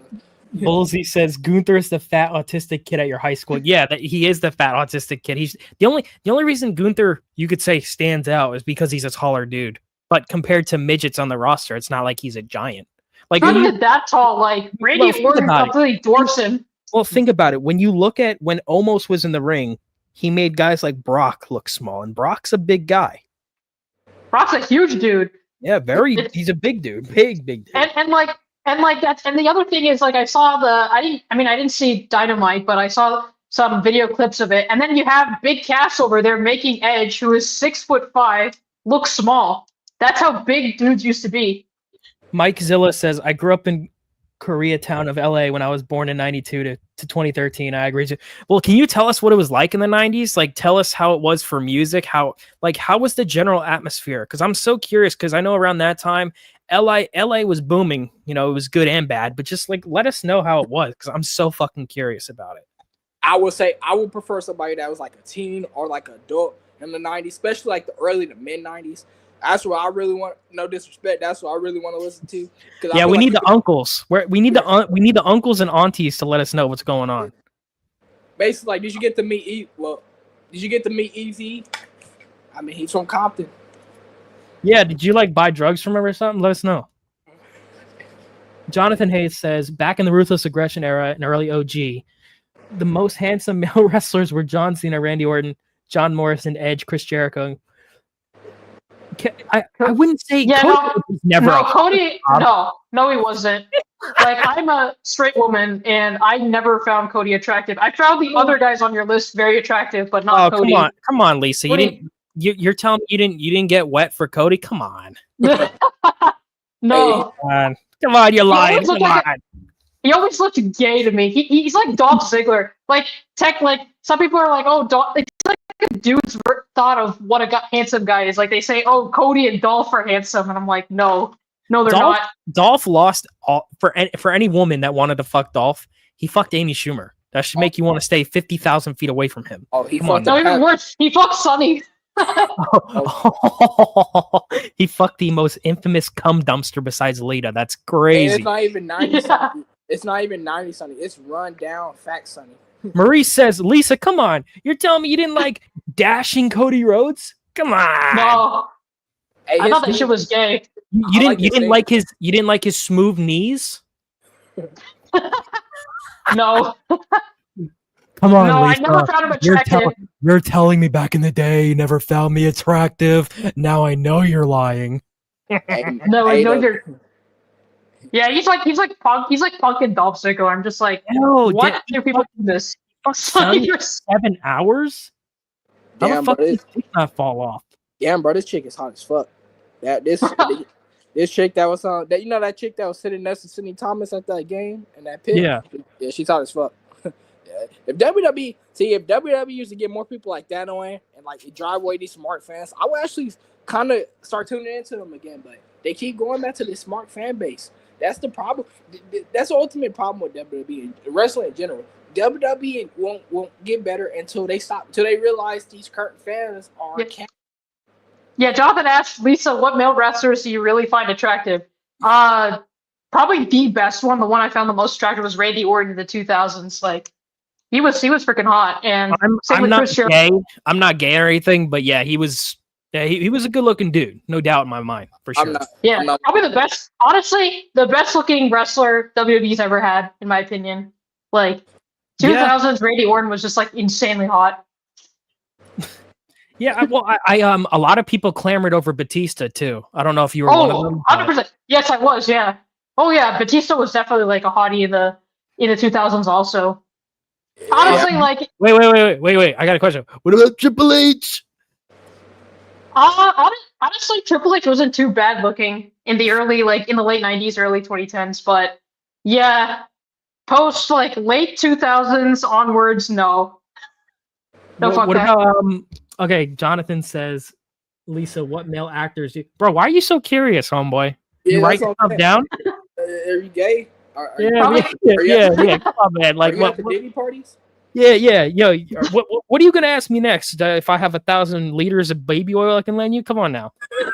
Hey. No, I mean, there's not a lot of females that talk a lot about like wrestling and stuff like that. I mean, male actors I find attractive. I used to find James Dean very attractive when I was like watching a lot of like old movies. In terms of current actors, really only Hugh Jackman. That's it. Yeah, Hugh. Like for Hugh, isn't it crazy? Like he's in such great shape. When I get to his age, I want to I know it gets harder to keep your physique, but he's done a great job to keep looking like that for decades now. It's incredible to watch. Oh yeah. Also Jeff Hardy. Jeff Hardy, I found very attractive also. So wait, what about? Okay, let me ask you this question: if metaphorically, if Braun Breaker wrestled without a shirt on, is that attractive? I mean, honestly, in Braun's case, the problem is I think Braun's younger than me, so I kind of have that kind of he's a kid to me kind of feeling. So I can't explain it. I know it's rude to ask a woman, but Braun's only 26. How old are you? I guess I'm roughly the same age, yeah. Oh, I was about to say, like, if you're about to say you're like in your mid 50s, I'm like, wait, hold up. I was like, no, I'm not. I'm still in my 20s. Wait. Hey, the way I see it is, hot. Well, I'm not gay, so hot woman is hot woman. As long as they're of age, it's open season. What was that line that Tupac said? It said like the darker the skin, the darker the skin, the sweeter the juice, right? Right. The darker the better, the sweeter the juice. Yeah, he was like darker the skin, sweeter the juice. Well, that's what Jonathan says. I'm not gay. I like women. Okay. Glad you cleared that up, bro. Good. We thought you like. I think all the guys had to reinforce their sexuality after I was talking about hot men. Oh no. Oh, okay. Darth has a confession. Confession time. I had a crush on AJ Lee until her bulk. Ew. I'm not gonna lie. I ain't gonna. Y'all might downvote. Y'all might hate me for this. I ain't gonna. I actually found AJ Lee more attractive when she's bulked than when she was wrestling. That's rough. I don't know real why. rough. I ain't gonna lie. I don't know why. Wait. Okay. Let me ask you this: Are you attracted to the Rhea Ripley build? No. Anybody? Lisa will tell you. Lisa will tell you. No. I ain't Triple H, but now Lisa will tell you I like people. Like Lisa will tell you who I like, because I be saying it a lot on Twitter. Basically, my types is like the Sweeney, the Sidney Thomas types. That's who I like. In Mexico. Nice. In hot Mexicans. Jonathan asks, what about Michael B. Jordan? I mean, he looks nice, but I'm not attracted to him, no. Yeah, he doesn't have the look. I'm sorry. The Triple H would be, I ain't gonna lie, Triple H, speaking of like kind of basketball, Triple H would be the person to bitch Michael Jordan if he was a coach. Yeah, he probably like, all right, listen. He's probably like, all right, listen up, Mike. You're a really talented guy, but I want all my white players on the floor first, so get on the bench. Imagine a three-way with Mae Young and Moolah. Oh my god. I know that. Nah, man. There was an ad for like WrestleMania 21 where they were parodying Basic Instinct, where Stacy Keibler was Sharon Stone, and then the ending credits had Mae Young and Moolah spread their legs, and like Jericho, Benoit were like, and Christian were like disgusted by it. It was so hilarious. You gotta watch that ad. Yeah, I'm good, man. Now, if it was like Yeah, a I'm good. twosome, if it was a twosome between like Sydney Thomas and Sweeney Sweeney, I would be on board. Nah. Hey, Lisa, you're getting praise from JT here. Yeah, thank you, JT. You're a simp. She's not joining your wife to control, bro. I only ask women about attractive guys, but why though? Yeah, especially Like- when there's other I'm guys. gay. Like, what are you planning up here, Jonathan? What's going Hey. on, man? You just got to make sure you ain't part of like the Rainbow Crew. Yeah. Are you going back to your cult? Wait, you ain't part of the Fifi. You ain't part of the little Fifi crew. That's what. Waske says, I know a guy who had a massive crush on Nicole Bask. Oh! Now, Bro, you won't actually believe this, but there's a ton of girls that have crushes on Kane. I mean, Like Kane's pretty. yeah, but I can understand being attracted to his physique because he had massive arms. Super. Yeah. yeah, that I don't, dude was fucking jacked as shit back in the day, man. yeah, I'm not gay, but even then, I understand how you like ball like 2007 came. Yeah, especially with his fake eye. Like, how the fuck? Like, imagine him fucking you and he's looking at you in the eye, but his other eye's looking the other way. Oh, no. Oh, no. Yeah, Oh, no. you know also another wrestler that had a ton of feet that a lot of women liked, Undertaker. Yeah, because Tons of women loved him. dude was a fucking massive motherfucker. Keep on 100%. Keep And I on think someone was talking about this, how Michelle McCool actually got a ton of hate from women because she was dating Undertaker. It should have been me, man. Get away from him. Yeah, he's my husband. Jonathan says, you guys are really funny. I appreciate that. Hey, yo, I Macho appreciate Man. Hey, I would say this though, Macho Man in the late '90s when he had Gorgeous George. That's a lucky bastard. That was a lucky bastard right there, Gorgeous George. And like, I don't know if you know who Gorgeous George is, bro, but Gorgeous George in like WCW in the late '90s is hot as fuck. Bro, I remember one of my aunts was like, no, I had a really big crush on superstar Billy Graham, and I was like, who's that? And I looked him up, and I'm like, oh, okay, he's a big guy. He was really big. Inferno match sex. That'd be interesting, actually. But who would be in that? Tell me who would be in that match, Boulevard. That's like some Kane, Katie Vitt type shit. Yeah, like so let me get this straight. How would it work out? Would there be a bed in the ring, and the bed would be on fire, and you like would you have to climax before the bed catches on fire and then you die, or like how does that work? I'm very curious about that.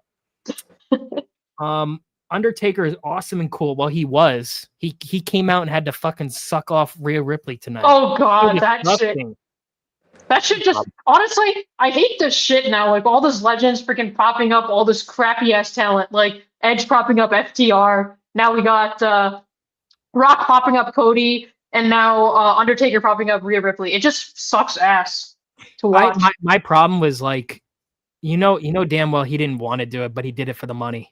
There's no doubt in my mind he won't fucking do that. He's begging. He's not begging, but I think he wants to secure that legend deal. I can't blame him, but bro, come on, man. Rhea Ripley, that would be like him coming out to Damian Priest, like, all right, you could do my tombstone pile driver now. Like, who the fuck wants this shit? And you know what reminds me of?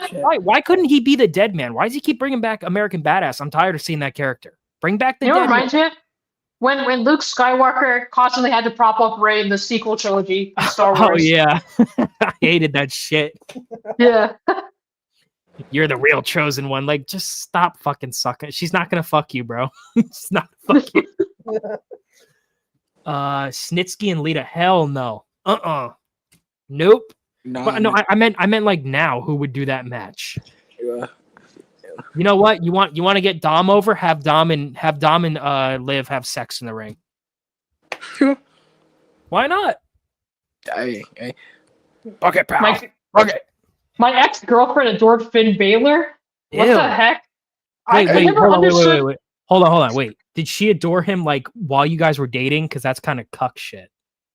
Hey, I mean, I don't get this love for Finn Balor. Like, he's never looked good to me at all. Like, he looks like an Irish gnome, you know? Rhea the Chosen, what's she chosen for? She's been chosen to jerk off Triple H's nose cum. Dude, I ain't gonna lie. The best thing about this Raw show was seeing Topanga. Yeah, she might be old now, but I always think of 90s Topanga. So wasn't Vader on Boy Meets World? Yeah, he was. Well, Vader and Mankind was in the 90s. Damn, dude, you got cucked out for Finn Balor. I feel bad for you. Fuck. Oh, dude. I feel so fucking bad for you. I'm so sorry. Honestly, since they got Topanga, why don't they just go full 90s? Like try to get Kelly Kapowski. Saved by the Bell. She's still hot too. So Oh, didn't they? I forgot what's his face came in. They didn't show him. What the other guy on Boy Meets? I think she was with someone Oh, else. Brian. Eric? Is his name Brian or Eric? what? Are you talking about Eric? Will Freddy? No, they weren't showing him on the thing. Like they showed Topanga, but they didn't show the other guy she came with. I forgot his name. Will Freddy? Eric. Yeah, Wilfredo. Yeah, they didn't show him on the. Dude, that's such a missed opportunity. They really, if they wanted to get a pop. Now, granted, the younger fans might know, but the older fans there, they would have knew. If they wanted to get a pop, they could have had them do the Feeny call. Just get them in the ring, put them in the mic, just do the Feeny call. I would have popped. That would have popped me. I ain't gonna lie. You know what would have gotten ratings tonight is if Dave Mustaine came out tonight drunk as fuck, ranting about Metallica. That would have got ratings. Dude, that's what I'm saying. Like, see, they kicked me out. They kicked me out of the band, man. They stole my music, and now they're super famous, and they fucking hate me, and blah blah blah blah blah blah blah. I would have loved that, dude. Once I saw once I saw Eric sitting next to the paint guy, I was like, damn, do the Feeny call, bro. Do the Feeny call. I will pop the shit out. This would be the only thing that made me pop. Besides Brock coming back, but we are. Oh, I honestly, when Rock was out there, I was like, can Brock come out here and just beat the shit out of him? I would have loved that. Would have loved it. Yeah, is Brock even gonna come back? Because they advertised him in the Raw intro. So did they? I didn't see that. Like, I think it was like a brief, like half a second. Like, Triple H has gone on record say, well, when Brock wants to play ball, he'll hit us up. Do you really think he wants to work for Triple H? He doesn't want to work for Triple H. He worked for Vince. Actually, you can make the argument Vince worked for him. Yeah, he's a Vince guy. Vince was always the one calling that motherfucker up. Let's be real. Yeah, and I believe like in his first retirement, Brock was the one that went to bat for Vince in 2022. True.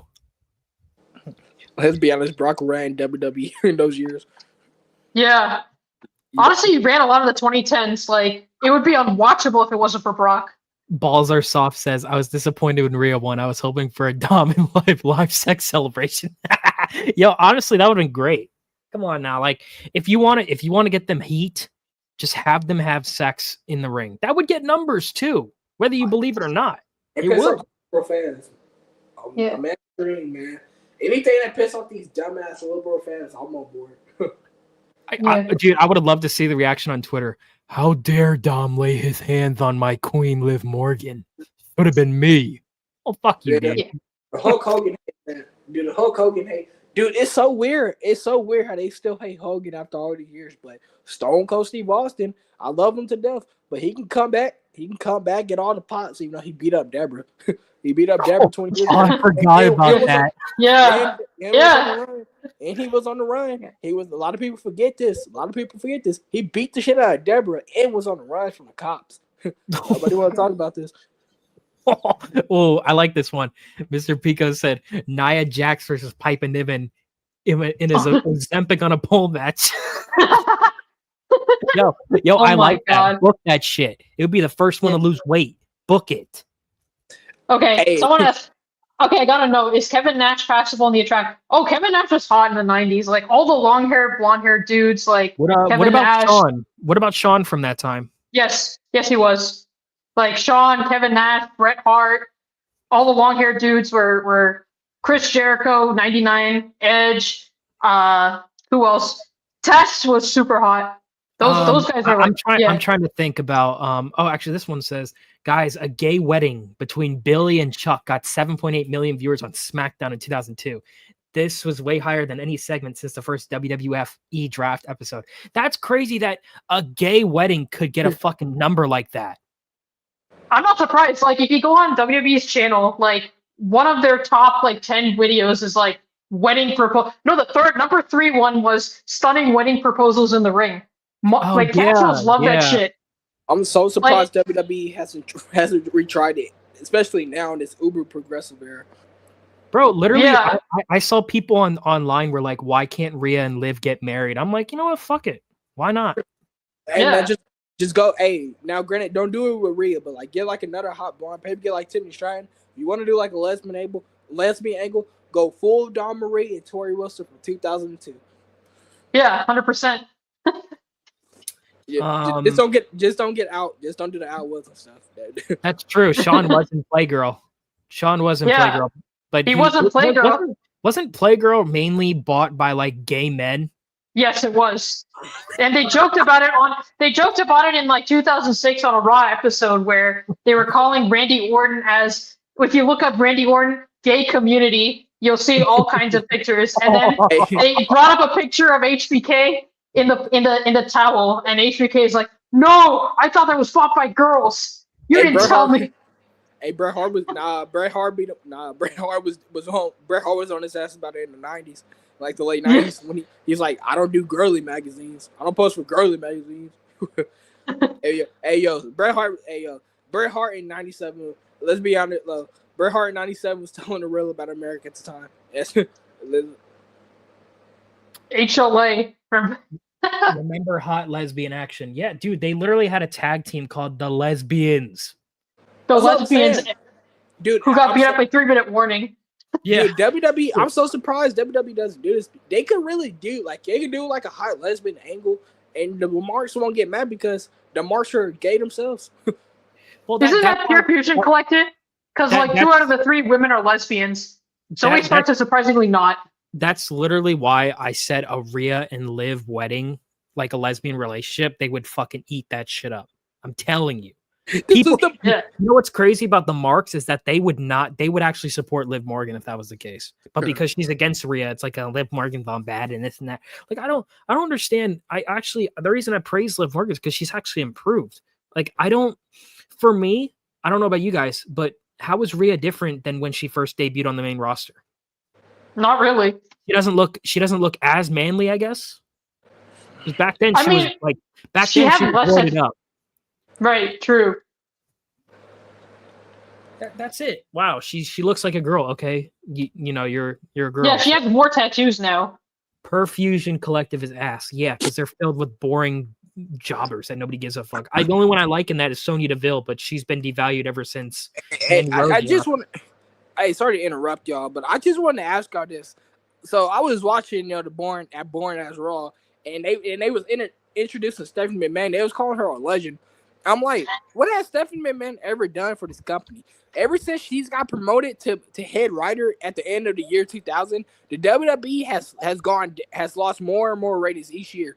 She's one of the reasons why the Attitude Era boom period ended and never came back. So what is she a legend? Well, my problem is how is she a legend, but people say that Vince isn't? Because at least Vince has contributed to something. The only thing she was head writer in 2002, but that material was still material that Vince Russo had wrote. So Exactly. what the fuck? What are we? Yeah, exactly. praising her Whatever. for? Also, She's not hot anymore. She's ugly. She just sits there. Her voice is annoying. She's married to Triple H. Wow. Exactly.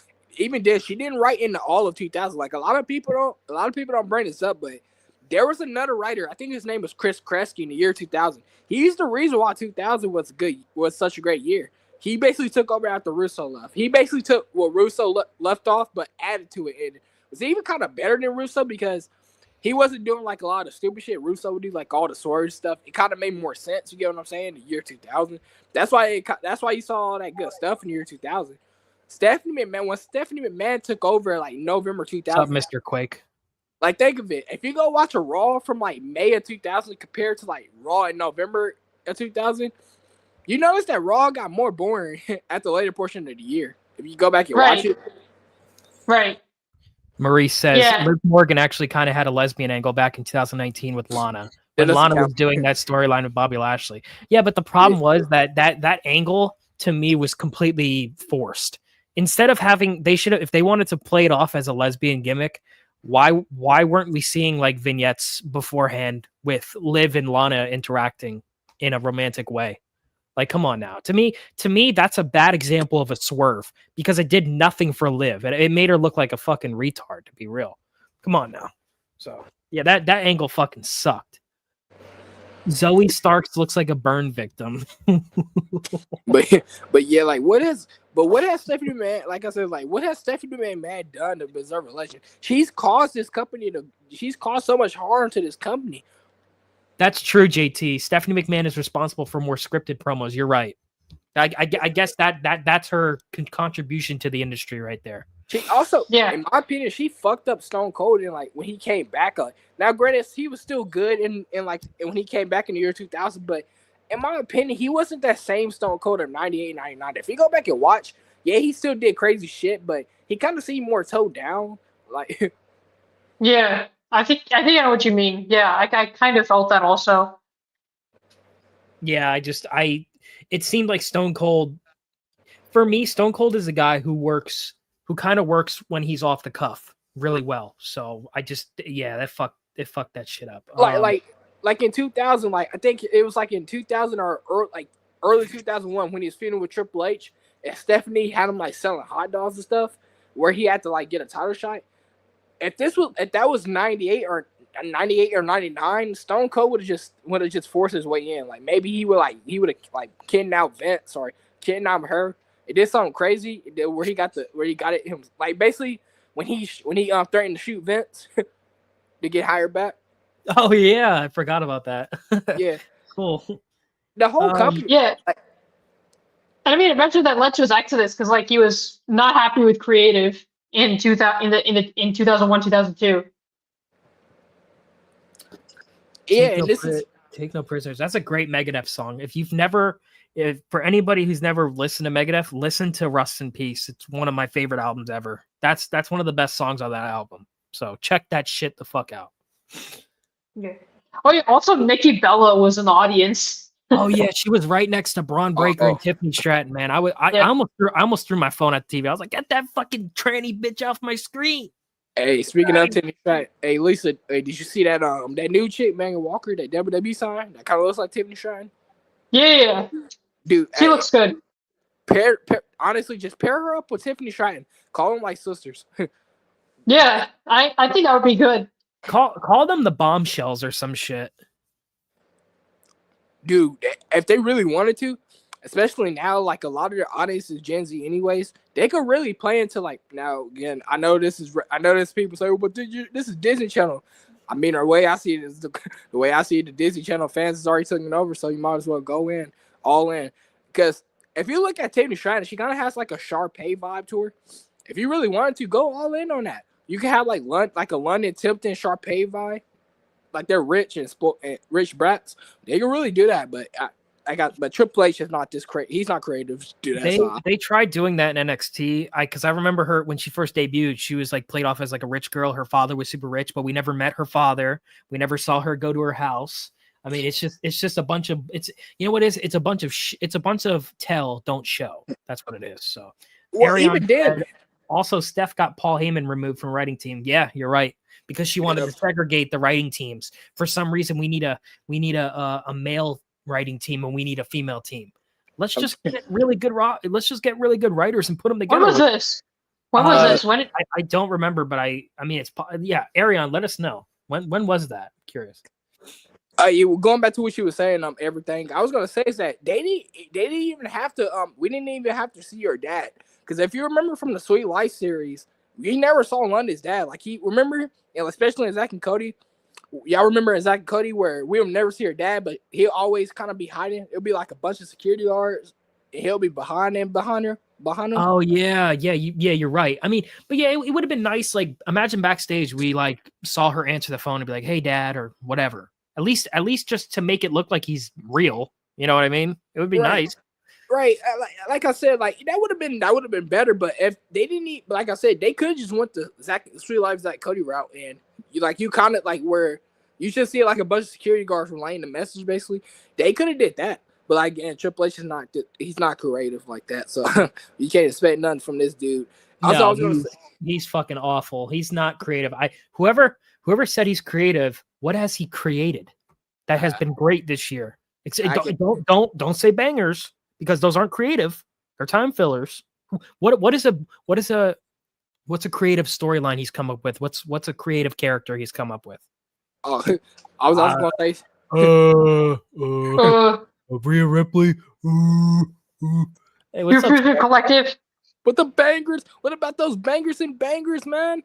I was gonna say Stephanie McMahon is the prototype D. She's literally the prototype. She's a prototype DEI hire when you really think of it. she Yeah. she was Yeah, literally it's- she was Kathleen Kennedy before Kathleen Kennedy. I don't care what anybody says. Yeah, true. Yeah.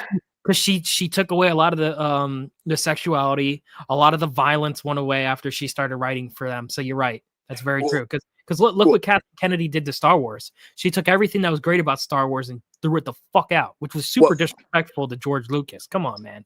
Well, to be fair with Stephanie, in Stephanie's case, when she took over, there was still violence because she took over in 2002, and they didn't get rid of like the violence stuff to like 08, 09, 2010ish. But like I would say the stories started to suffer on her, and I like the resurrection era, but like, and I like the resurrection era. But I do gotta call it for what it is. Like, due to people like her, like they stifled it. Like, which really. The resurrection era, it's missing. It's lost potential. It really is. It could have been actually bigger than the Attitude Era, but you had people like Triple H, and Pritchard and Stephanie and Vince, so they know what they were doing. So look at Cena. You had Cena. He's hot with the hip hop. He's hot with the hip hop gimmick in a time where 50 Cent is hot and Eminem and G Unit and DD12. What do? They take away the gimmick. I'm like, I want to address a comment that was on our last live stream. This guy says, "Yeah, stick to YouTube because booking isn't your thing." I need to ask this question, Lisa. In that stream, did we create any bad booking decisions? Because I thought we did a pretty decent job. No, I don't remember us doing anything like bad booking decision wise. Do you know why? Because we cut a bunch of the indie guys that aren't going to matter. So that means I'm a bad booker. No, that means I'm a realist. I'm trying to make money, motherfucker. I don't care about your feelings. Yeah, we're trying to get audiences. Yeah, we're trying to bring audiences back. I'm trying to bring back that 18 to 25 male audience. You don't fucking get that with Johnny Gargano. You get a bunch of 60-year-olds that care about work rate. Come on now. Well, I wouldn't say 60-year-olds. You get like a bunch of millennials in their 30s. I wouldn't be surprised if in the future, when they start losing audience members, they just send AI bots to YouTube and shit to get them views. I wouldn't be down. Hey, one of these days, like we should do a stream like on how millennials kill pop culture. I think they have ruined. I think they're like two decades of destruction. Yeah, I'm down for that. That sounds fun. I'd do that. Notice, say what you want about Gen Sers, like they're annoying as fuck, but like notice how when pop culture was in their hands, it was actually cooler. You actually got cool shit. It wasn't this Marvel Comic Con shit that we had to deal with. We've been having to deal with for like 15 years. Paragon says some people are crying on X that the women's IC title wasn't on Netflix debut. Lyra and Dakota are not over, and nobody remembers the match. Yeah, see, I'm not against Lyra, but she's not a big star. There's no reason why she should have been on the show. Why wasn't Braun Breaker on this show? Why wasn't LA Knight on this show? But you're crying about Dakota Kai. Come on now. Hey, Lisa, if you want to do that show, like we should do that show. We really should do that show, Lisa. Which one? I was saying that we should do like a live stream talking about how millennials kill pop culture, like their decade and two decades. Definitely. Yeah, we should definitely do that. Yeah, millennials like 15, 20 something decade of doom. You're talking about, which is funny. They criticize Cena for having a decade of doom, but they worse. Like I said, and that's annoying. That's like older generations, like boomers and Gen S's are. You can't lie. When pop culture was in their hands, it wasn't none of this Marvel Comic Con nerdy shit that we've been having to deal with for the longest. Exactly. Now it's all like Joss Whedon nonsense humor. Dude, well, that's peak millennial humor. Is that shit? Oh, the 2010s, man. The 2010s, with the exception of the very early 2010s, that even then that was still more that had ties to the 2000s. I fucking hate that decade, even more than this decade. I can't stand it. Arion says, to be fair, I'd rather see the women's IC title match tonight, considering it's a title match, than the Jay. Here's the problem with Jay versus Drew. If Drew had went over, I wouldn't have had a fucking problem. Why is he losing to mid Carters? I say what you want about him being main event Jey Uso. When the fuck has Jey Uso been in the main event and or mattered as much as Drew has? Come on, man. Stop trying to justify these mid Carters. Drew is like the last true guy that is older that you can use to get viewers right away, but you're not. You're burying him. And I hope when he gets put to SmackDown, you're right, Lisa. When he goes to SmackDown, he ain't winning no fucking championship. He's gonna be putting over people. That's just ridiculous to me. Like, why would you want to watch a show where the guys who look like stars are busy jobbing to these guys that are mid-carders? Like, I don't get it. It's because of the argument. I think it's because Triple H is insecure about people overthrowing his legacy. That's why he pushes people like Seth Rollins, pushes people like CM Punk, why he pushes the NXT guys, because they will never be considered the game. You know, they're just going to be, oh, they were great, but they're not better than Triple H. And when you say this, people are like, you're retarded. How am I retarded? Triple H has gone on record he's proven he has a fragile ego. He's insecure. Look what he did to Rene Dupree back in the day. Oh. Yeah. Oh, 100%. Look what he did to look what he did to London and Kendrick when he pedigreed him for no reason and buried him. I mean, look at what he did to Shane Douglas, pretty much ripping off his character. He almost got sick. And look at RVD and Booker T. He freaking went over Booker T clean at WrestleMania 19, which was ridiculous. Which was the wrong decision. Not 1918, yeah. Which was 18, yeah. That was ridiculous. It was 19. It was 19. He buried Chris Masters. It was 19, okay. Yeah. He buried Chris Masters, too. I forgot about that. Well, be fair, Chris Masters kind of buried himself, but yeah. But I would say Triple H, he tried to get Cena buried. You don't buy this whole nonsense that he's on the Cena train now, that he's all suddenly pro Cena. Triple H, when you go back to the 2000s, even when Cena became like a top guy, if you go back to 06, and me and Lisa has talked about this before on the homie OSJ's Discord chat, we talked about how if you go back to 06, like the build up to WrestleMania, Triple H was low key shooting on Cena. Like he got Cena booed. Like, because if you think of it, Cena was getting cheered again against Edge, but once he started feuding with Triple H, he gets booed again. Yeah, because Triple H was doing the Marky shit where you can't wrestle, and basically fed into that, and basically he was like, I want to get cheered. So that pretty much ruined like Cena's momentum in terms of getting cheered, and he got booed right back again, which is ridiculous. Dude, what's worse is that it took them completely shifting him to like kids and families for him to start getting more and more cheers again. Even then, he still got the split crowd. Yeah, exactly. It's just ridiculous. I mean, CM Punk is also the same. Like, honestly, like him and I mentioned this earlier in my stream, but him and Triple H are like, CM Punk and Triple H are very similar. Like, CM Punk completely buried Roman on his podcast with Colt Cabana and was one of the big reasons why Roman was booed up until like 2020 when he became the tribal chief. So, yeah, but the thing I don't understand about CM Punk, like, where's his hate coming from, bro? Him and Triple H are like the same exact person. I think he just hates it. Coming from? I don't get it. I think it's probably because Triple H trying to bury him. That's what I think. That's what it is. Because like with Triple H, the only good NXT storylines he booked was DIY. Nah, bro. No, that's not it, homeboy. Disrespect. Yeah, Sorry. It's the same. The DIY feud is literally just Triple H versus HBK, except with midgets. I'm sorry. It's literally the same friendship and betrayal shit. Bro, I remember watching those matches back in the day, and I'm like, what was so great? They were just 45-minute matches of them beating each other up. It was two midgets beating each other up. I don't see the like. I respect your opinion, Arion, but like that's just not it, bro. I'm sorry. Hey man, Triple H, with Triple H, he goes over. You know, the game. You know, I'm just a rebel assassin. I go over. I don't see it. I don't know what it is about this guy. I just don't get it. He's sloppy and uncoordinated in the ring. I don't see it. I don't get it. Dude, I just don't. How do you? Triple H is so retarded. How did you not see that Cena was a star? Like, dude, Cena was getting over on it as a rapper, like with B Square, and you saw, he's saying, "Oh, he's on the." I just don't see him as a star. What are you talking about? This dude Triple H is horrible. I don't. These smart saying he has a good eye for talent. What good eye for talent? What are you talking about? No, he doesn't. Tried to get the Rock. He tried to. Him and Shawn tried to get the Rock fired and buried in the 90s. This is same with Cena. Exactly. Yeah. So. And CM Punk was such a bomb. Like, literally, like this is the revisionist history with CM Punk is that he's a big draw. No, he wasn't. His never literal was. title. No, he He could- wasn't ever. He could Yeah. sell merch, and that was the only reason he was on top, because he was top merch seller. He wasn't drawing fucking numbers. And you know who buys the merch? The stupid diehard marks at Yeah. wrestling shows. It's not the casual audience. That's a And problem. also too, that he never main evented. He was basically a main card WWE champion. He had the WWE He never main championship. evented pay-per-views ever. Yeah, it was always Cena. Because they never drew.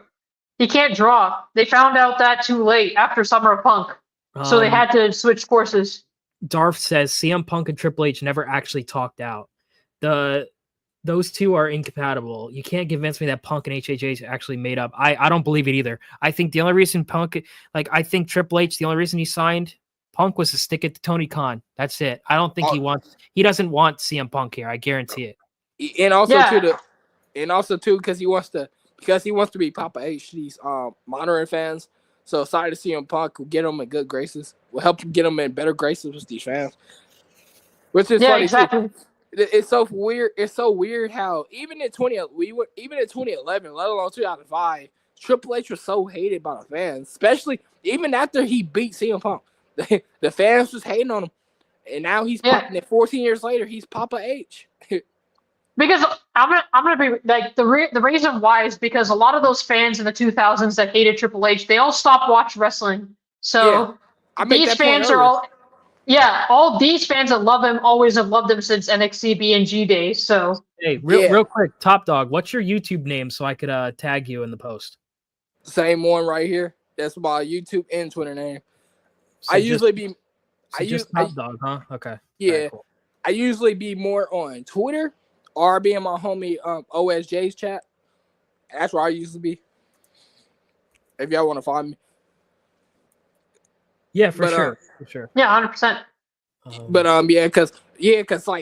Because I remember growing up on the IWC at like the tail end of 2000s into like the early 2010s, and being a Cena fan. Yeah, like it's weird. Everybody's a Cena fan nowadays on the internet, but man, in like 2010 and 2011, even if you was a kid and you were a Cena fan, you were getting hated on by like a lot of those older fans from the Attitude Era. Oh man, it was you was getting hated on. Same with Triple H. Triple H, everybody hated him, especially after he beat Punk because they thought he ruined the summer of Punk. Him and Kevin Nash both was hated. Yeah, it was so after like the post WCW buyout and like the Attitude Era ended, you started getting a lot of these like main eventers that all these internet smarts really despised, like Triple H. They hated Triple H, they hated Cena, they hated Batista, they hated Orton, they hated Brock Lesnar. They pretty much hated anybody on top who was pushed by Vince. Like they hated JBL a lot. So like JBL gets a lot of love on the internet now, but back when he was SmackDown WWE champion, no one liked him. Literally, they all hated his guts. It was just insane how times have changed. Yeah, hey, like I grew up that Bruce Blitz, RVD Tito, Bill and Doug, wrestling Jesus. That I guess he's still around, but even he's still part of that old guard, that OTRS Central. Those people. Those people. There's a difference. They were marks, but they were a different kind of marks. They were marks for the Attitude Era. They were that Attitude Era. They couldn't. They were the we can't let the Attitude Era go crowd. Yes. Oh yeah, that was a big in the 2000s. That was after the Attitude Era. That's pretty much the type of mark. It was we want Stone Cold, The Rock back. We want all that shit. Remember the Monday Night Wars? Remember how great that was? Look at this current product. This current product is dog shit because Cena keeps winning and Batista can't work. And Orton is too busy doing rest holds. So screw this era. And Triple H is busy burying people. So it started in the Rules Aggression era, but I say it got really worse in the PG era. That's really when it reached its height. And I'm not even like and then they started getting nostalgia about Ruthless Aggression. They're like, remember when the product used to be edgy? And now it's all kids show nonsense. I'm not even like some PG era fan, but like, dude, some of the shit they were saying, like, dude, I'm like, bro, it's meant for kids and families, bro. That's why John Cena is a top guy. It's meant for kids and families, bro. Why? I think they gave a kid. I think I remember them sending a kid a death for like a Cena. I'm like, bro, What are you doing? This is PG. This is for kids and families. It's literally for them. What are you doing? You're in your 30s. You're in your party in your 30s doing this. That's the worst. That's even worse. And it was weird too. Is I remember around that time. I don't know if y'all remember this, but y'all remember when The Rock came back in 2011? Yeah. Yeah. So y'all know that. So y'all know how in the limo when the girl came out, the build up to The Rock coming out. Apparently that was supposed to be Justin Bieber. Dude, oh man, I ain't gonna lie. I'm not no Justin Bieber fan, but bro, I would love to see that happen. Just to see the outrage. Go back to see the outrage. Oh, man. He would have got booed the fuck out of the building. I think. Man, I would love to see like OTR Central types. Oh man, see their reaction. That would have been so. Yeah, just on the chat. I hate to. I don't want to create any drama or anything like that, right? But like that's really the reason I stopped watching Smarkbusters, because like I like the Smarkbusters a lot, but they never really did anything because they claim they loved wrestling and stuff, but they never offered anything for me like for fixing the industry. And I'll always remember their content fondly, but they never. I just don't think they cared enough to fucking like with me and Lisa doing the roster video. Like I think I did that video because I want to improve the industry. Like they would have just went around and said, "Oh fuck WWE," and I'm just like, okay, why are you still making videos about it if you don't care? Exactly. You know? Yeah, 100%.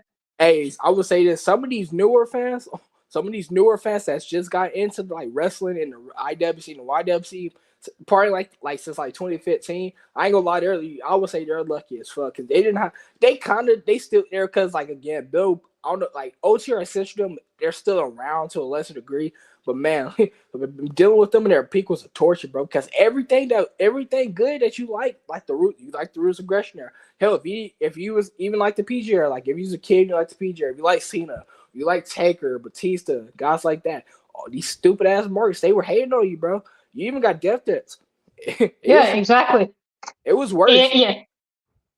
Darth says, I'm pointing this out because even if I'm only one to say it, to stick it to Tony, it is Punk that approached Noseman, not the other way around, even before the Punk. Yeah, but here's the problem. I think for Triple H, that was a win to secure Punk. And I think he I'm sure in the back with his boys like, oh, look, I'm signed CM Punk, so it's gonna stick it to the gun. Come on, man. You can't tell me that he wasn't like bragging to his buddies like, I secured CM Punk. There's no way he didn't. Exactly. And yeah, Mohammed said Attitude Era was tamer compared to Ruthless Aggression. Yeah. Exactly. Yeah. So this is a common misconception that some people like. They think that once it went public, it got tamer. Hell no. Literally, some of the edgier shit happened in the 2000s. Like you got freaking necrophilia. You got Vince literally choking the shit out of Stephanie. You got celebration. Like, yeah. Oh yeah, that shit was like insane. Like way more edgy than. But the sex celebration was like one of the highest segments they've ever had. Yes, it was. Yeah, and it was. I think it got like. Trying to remember what the rating was. It got over 5 million. Yeah, it was higher. I think it was higher than that. Yeah, I wouldn't be surprised, but yeah, it's definitely one of their highest segments. So you got crazy shit like that. You got Billy and Chuck. You got hot lesbian action. You got the Girls Gone Wild pay-per-view. So there's actually a piece of lost media that WWE has, which is the Girls Gone Wild pay-per-view. My problem is that like the fact that they were able to do this stuff, that's why I don't think this should be a PG show, because if you're catering your show to families and children, you can't show sex appeal. But here's my problem. You still have the girls coming out and they're showing cleavage and ass, but you can't see them make out with dudes backstage or have sex. Like, what the fuck, man? That's hypocritical to me.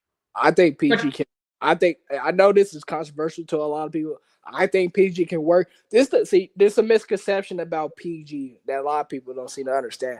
Because a lot of people, they only know the PG era in the late 2000s onwards.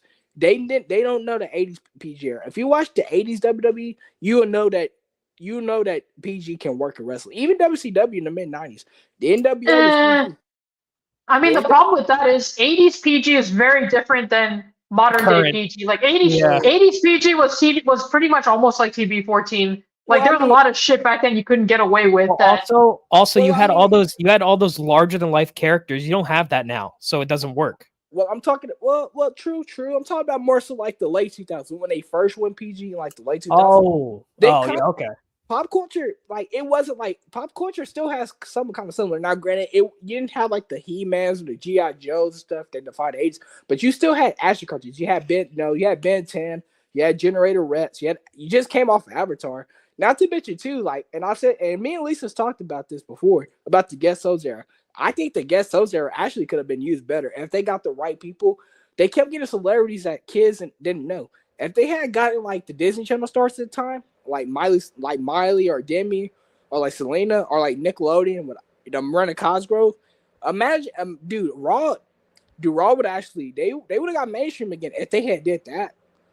The problem with Vince in the PG era in the late 2000s. He tried going back to the 80s and it didn't work.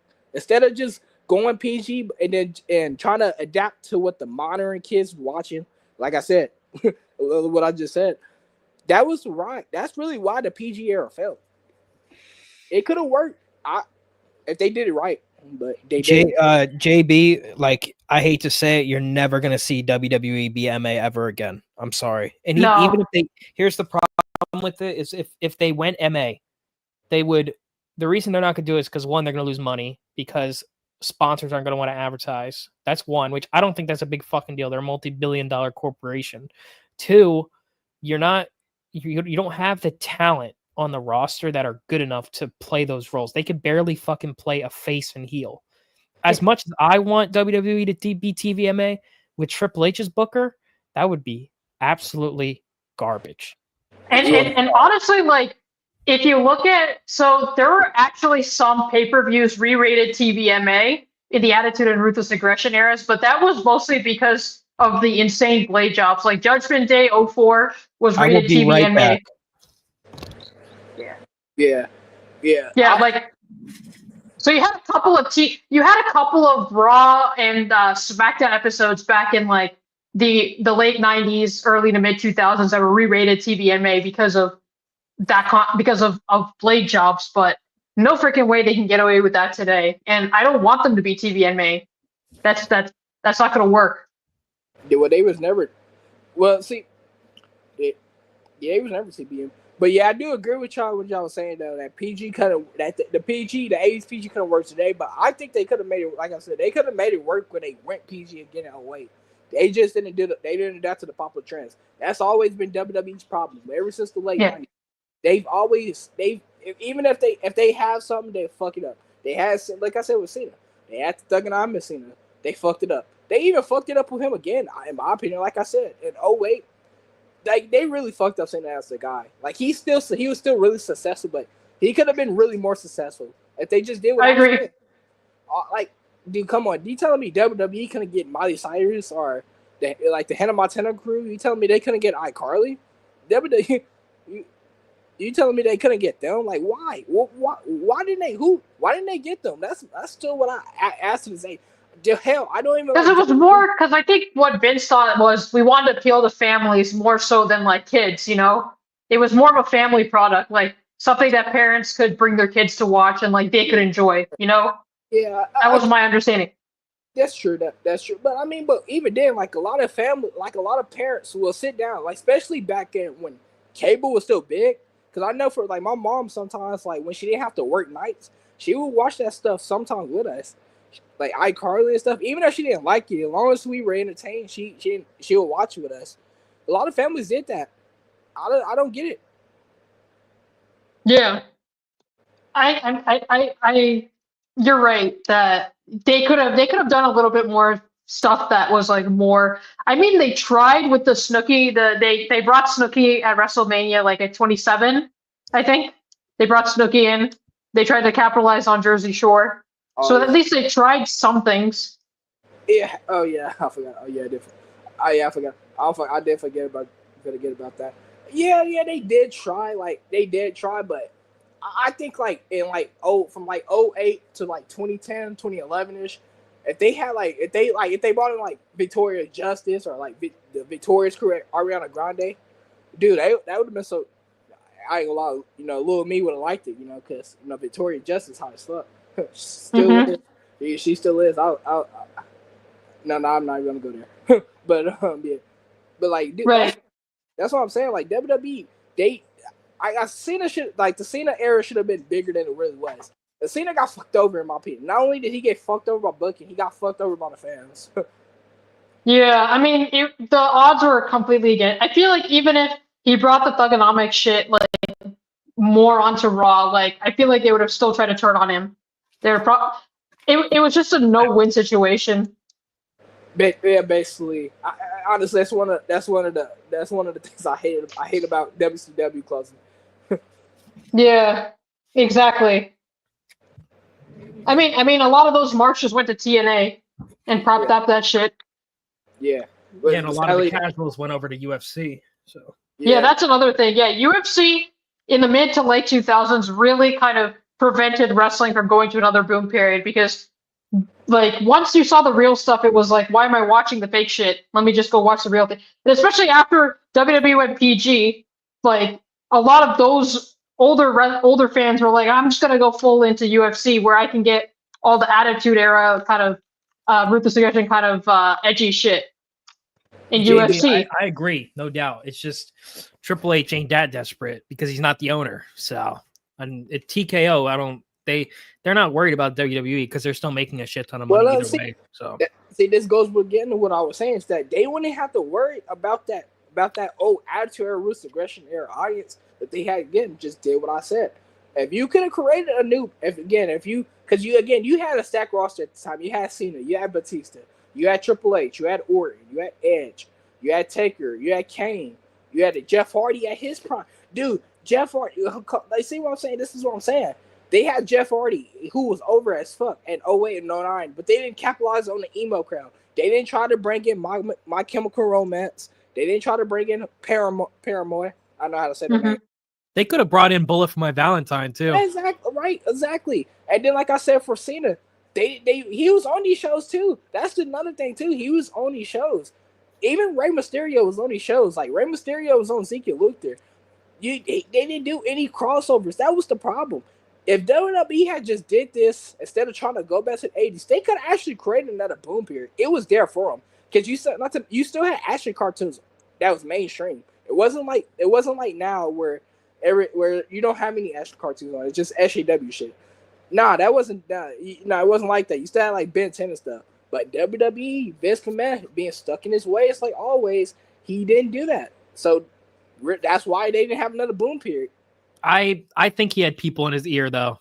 I'm not going to say it's his fault too much, but it is. But I think he had people in his circle that were leading him away. I'm sure. Like Stephanie. Yeah, Stephanie, Triple H. Yep.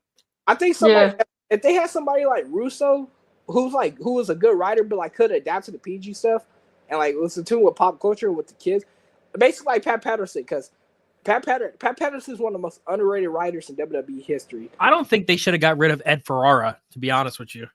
I agree. When did he leave? Ed Ferrara. He left for they didn't get rid of him. He left for Russo, so he left on his own. Okay. They were very talented together. Say what you want, but they were good. I mean, Vince actually wanted to bring back Russo in 2002, and then Stephanie was like, "No, I want to take over creative." See, that's what I'm saying. Like Pat Patterson was another one. Like before, like the '90s, Pat Patterson in the '80s was a really good writer. He's the reason why a lot of those '80s wrestling feuds was great. Like, he was in tune with. Well, I don't know. It wasn't just him, but he was one of the main ones that was in tune with pop culture. Because you got to remember, this is the '80s, so everything's larger than life. You got Michael Jackson, Michael Jackson and Madonna. You got all the hair metal bands, but also too. What the kids liked at the time was action cartoons, He-Man and Thundercats, G.I. Joe. And then at the end of the '80s, you get Ninja Turtles and Ninja Turtle Mania, and WWE capitalized that. Also, you had badass action stars like Van Damme and Stallone, and WWE capitalized on that. WWE could have did the same thing in the late 2000s or early 2010s. They really could have. They didn't. They just failed to. Because they were too. I don't ever think there will be another boom period for wrestling. I know that's a hot take, but I don't think there ever will be. It's the coldest take. Honestly, it's like it might be the best take of all time because think about it. If we're in a boom period, why the fuck were people walking out of Raw right now? Why the fuck are shows not sold out months in advance? Yeah, I agree. Like WWE, like they had like two chances in the like after like 2002 to have a boom period. Like I said, they could have had one in 05. They also could have had one in 08. Again, if they just did what I said, like what I'm saying could have actually got them. I know for sure that would have got them another boom period if they had do what I said in 08 and 09. Like, how do you have John Cena and Jeff Hardy both at their primes? You don't do anything. Like, that's what I don't get. You have Jeff Hardy over with the emo crowd. You got John Cena over with more of the mainstream crowd. That literally should have been so easy.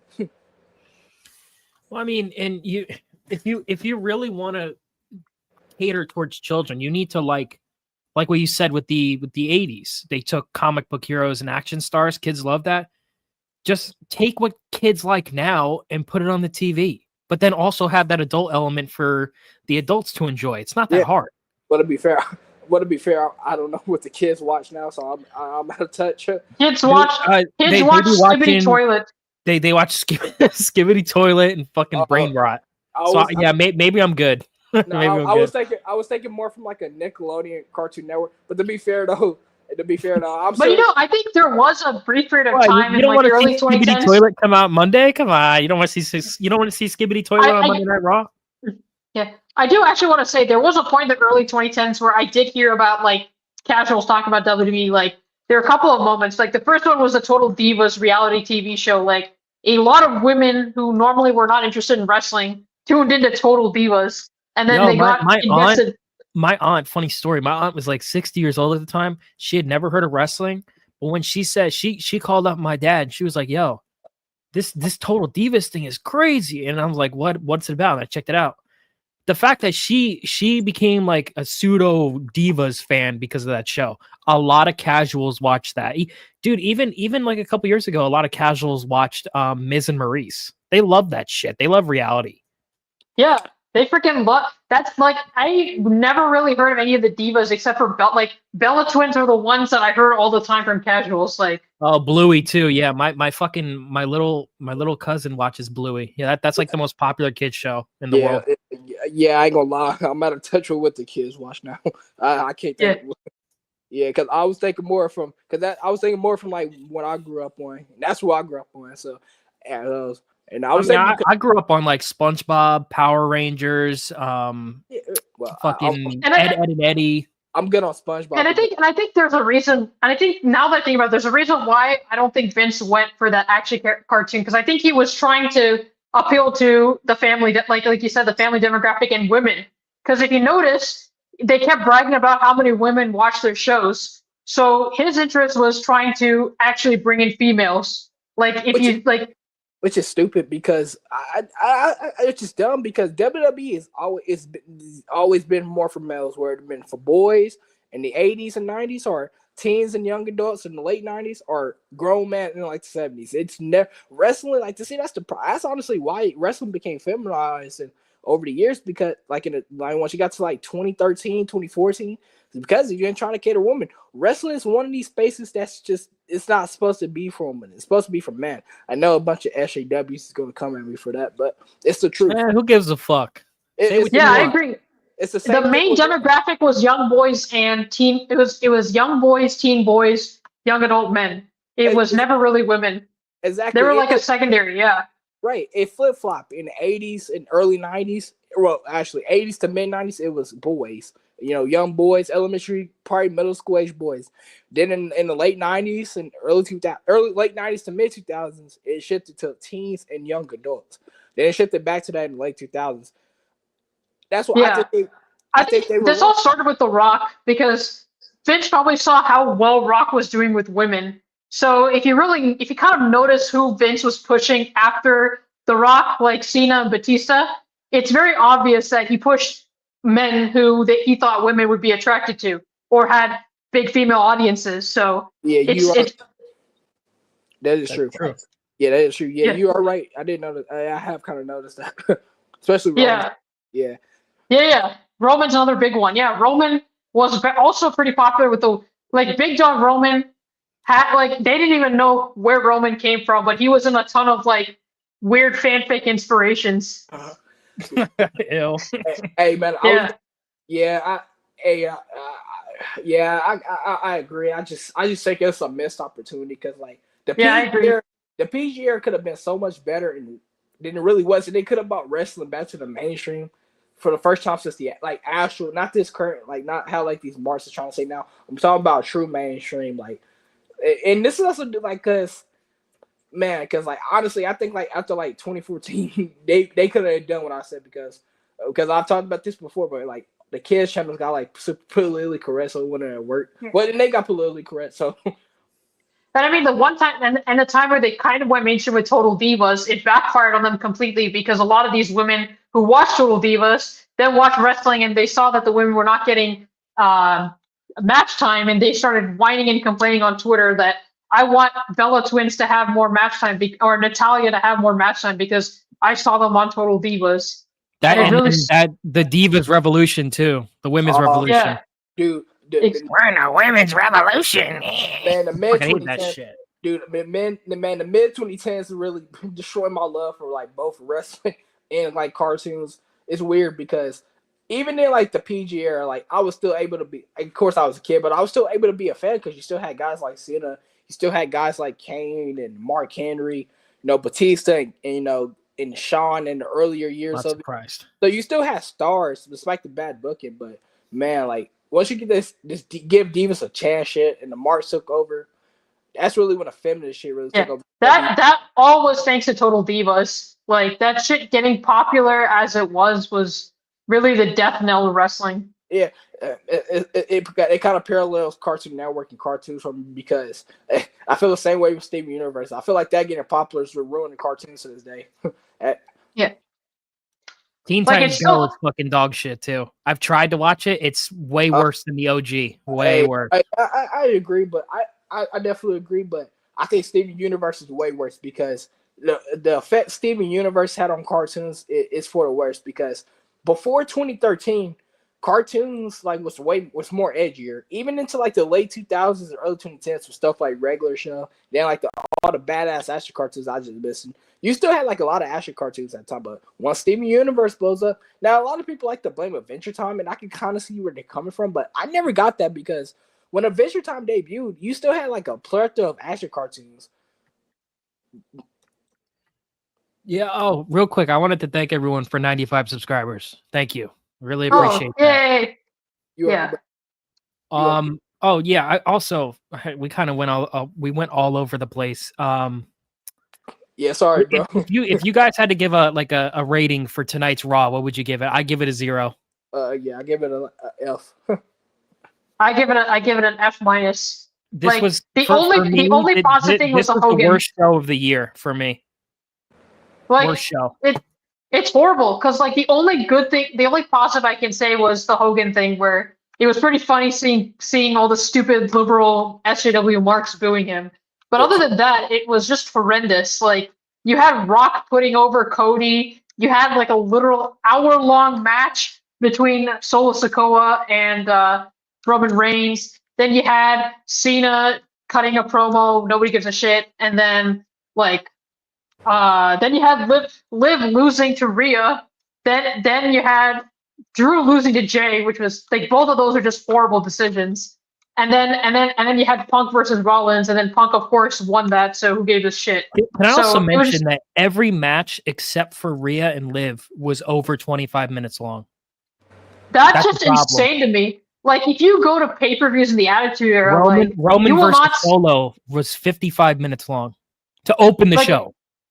That's just insane. Like, we used to have Iron Man matches back in the day, but it would actually be guys who could put on engaging matches like Kurt Angle, Brock Lesnar, Bret Hart. Like, it wouldn't be freaking Solo Sikoa giving a 60-minute match. That's just ridiculous. Here's my problem is that people were talking about, I honestly, no match on this card should have been over 10 minutes long. The fact this is your debut episode on Netflix and you're not featuring anybody backstage, that's a problem, because how are you supposed to get over these talents? You're telling me you couldn't have brought up some of the NXT chicks and fucking had them talk backstage and look at sexy. Instead, you had to have to open your show off with an hour-long match is diabolical. That should never, ever happen. I made this clear in the group chat. The only match that should be anywhere over 20 minutes is the main event. That's the only one. There's no reason why. Look, I like Roman Reigns, but 55 minutes versus Solo Sikoa, I was falling asleep during that match. Even TWRP was like, that's the most boring fucking hardcore match I've ever seen. That might be the worst Roman Reigns match I've ever seen too, to be honest with you. It was awful. Yeah, it was an abortion of a match. Like, and they were doing a power struggle in the beginning of the match with Solo and Roman. I'm like, Roman, if you don't toss Solo across the fucking ring, you're way stronger than him. What are you doing? Solo, look, I know we praise Solo, but Solo's a fat fuck. There's no reason why Roman can't just overpower this asshole. He's overpowered Brock Lesnar before. What's the excuse here? Come on now. Tired of this shit. Yeah, you gotta make a video on that. Like, what happened to backstage segments? What happened to out of ring segments? Like, we used to get like Stone Cold at the grocery store beating up Booker T. Whatever happened to shit like that? When I do Project Save NXT, that's definitely one of the biggest points, is that there should be less time for matches and more time for segments and promos. There's no reason why every match on your card is 25 minutes. I look at, like, with NXT, I know I could book well because NXT is like, what, an hour and a half, 2 hours? Yeah, something like that, 2 hours. Okay, so 2 hour show, I could get about 5 to 6 matches on there that are less than 10 minutes, and I could feature 20 to 30 talents in segments. It's not that hard. It's because that's what you saw with Russo back in the day, is that you were able to get, 5-10 minute matches, but then there was a continuous storyline throughout the show that you would be interested in. What's the storyline that you're interested in now?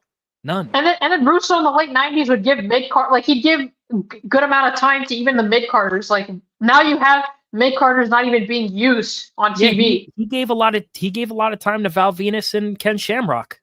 A lot. And that's another thing. That's a big reason why the valets worked so much back in the days, because it gave the women extra TV time. You didn't have to book them in, like, excruciating botchy matches. You could have them valet men.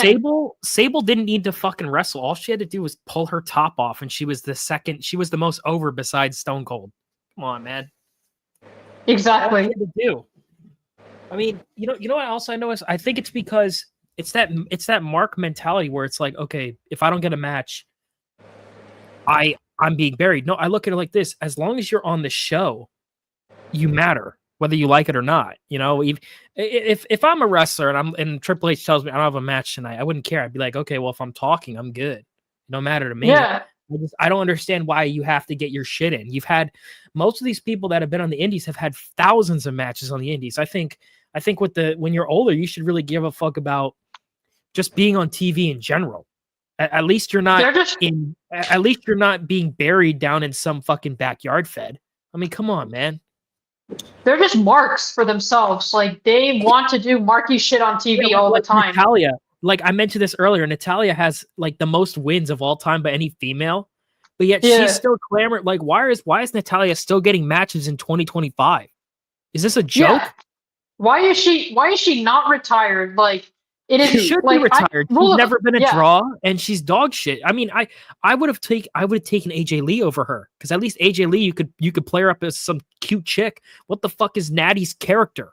She's related to She was only relevant because of Total Divas. Like, had she not been on that show, like, she would have been gone. And because her father was in the industry. You forget. That's also true.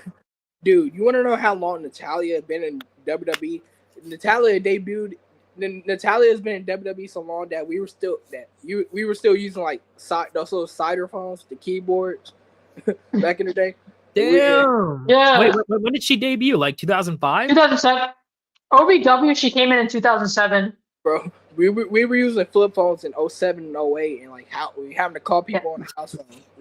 I think main roster she was 08. Like, she came in at the very tail end of Ruthless Aggression. That is how old. Bro, I have a hot take, and this shouldn't be, but I want to propose something to you two.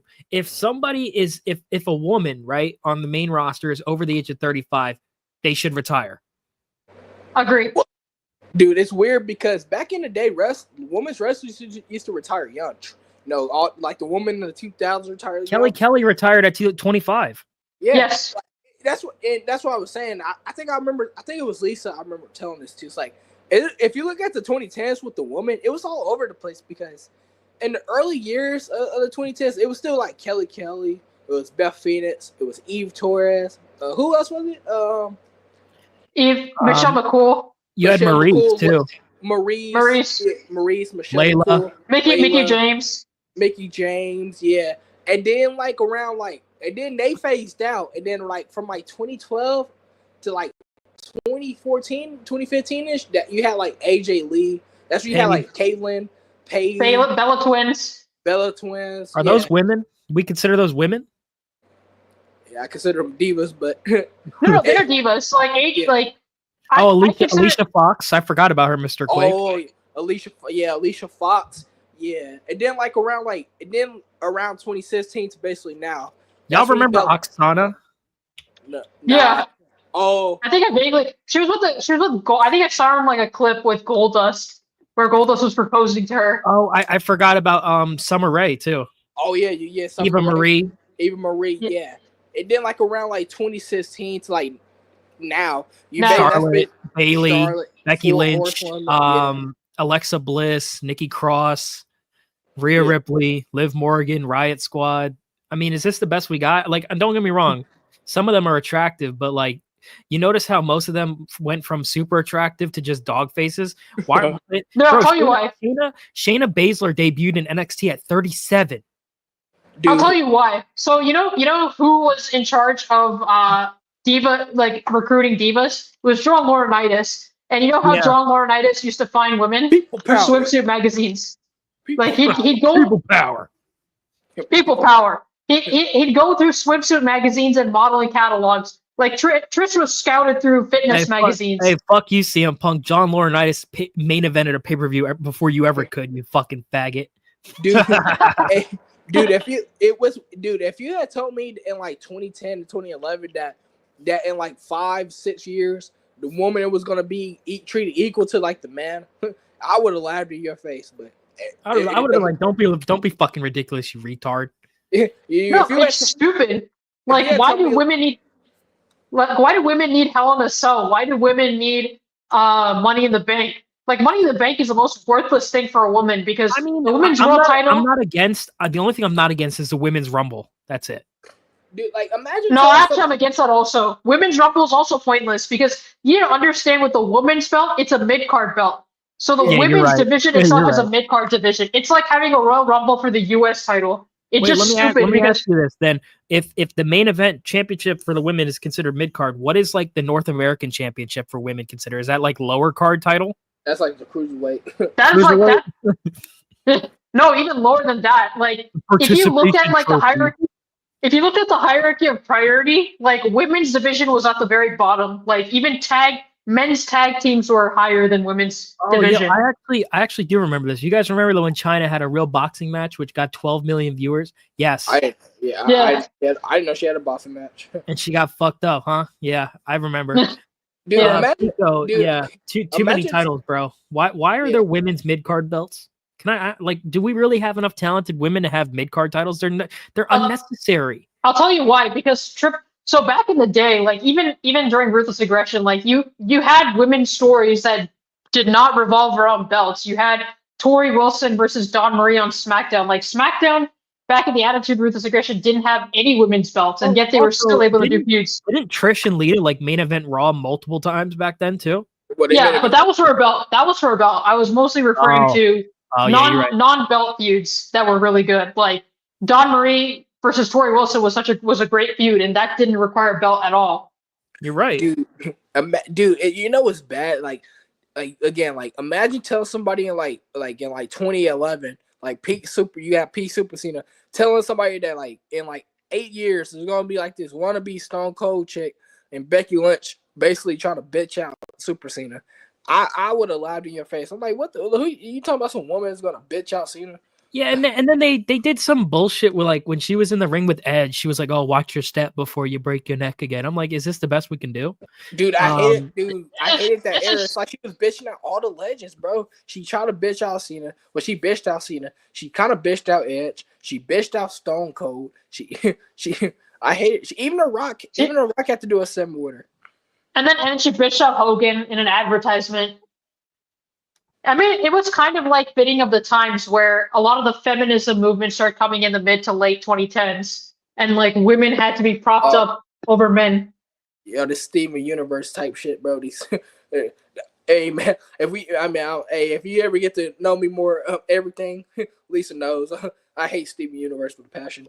If I can get to talk shit about that show, I can. I think that show is trash. But yeah, honestly, if you two ever want to like, if you have ideas and you want to do stuff, because I want to get back into streaming, we could definitely do this. This is not like I love doing this shit, being part of the community. And even NC was like, bro, as long as you get your voice out there and you collaborate, it's good for everybody. So if you want to do that, let me know. Hey, I'm off tomorrow. If y'all want to do something, I'm off tomorrow and Wednesday. If y'all want to do something, I'm open ears. If you guys want to join me for Project Save NXT, I could do that on Wednesday night. Wednesday night, I can't. I ain't gonna be able to do Wednesday night because I gotta go in early in the morning on Thursday for work. Okay, I mean I'm off on the weekends, so if you guys are available on weekends, we could stream then. Yeah. We can try that. Yeah. We can make something work. Yeah. That's like my big project was to save NXT. That's one of my few huge projects I want to get done. It's gonna take a while, but I want to do it. Yeah, man, like that. Like again, going back to Becky Lynch, bro. I hated that shit so much, man. Like, cause by that point, I had basically by like 2018, 2019, I was basically done with WWE anyways. I had moved on to greener pastures. So every time I would tune in because I was bored because. At this point, I was like the only one that still had cable. Everybody had moved on to streaming. So, and by that point, cable TV, it was nothing on cable TV. It was a shell of it. It literally, it was nothing, you know. So, I was basically forced to watch Raw if I got bored. Bro, that shit was so boring.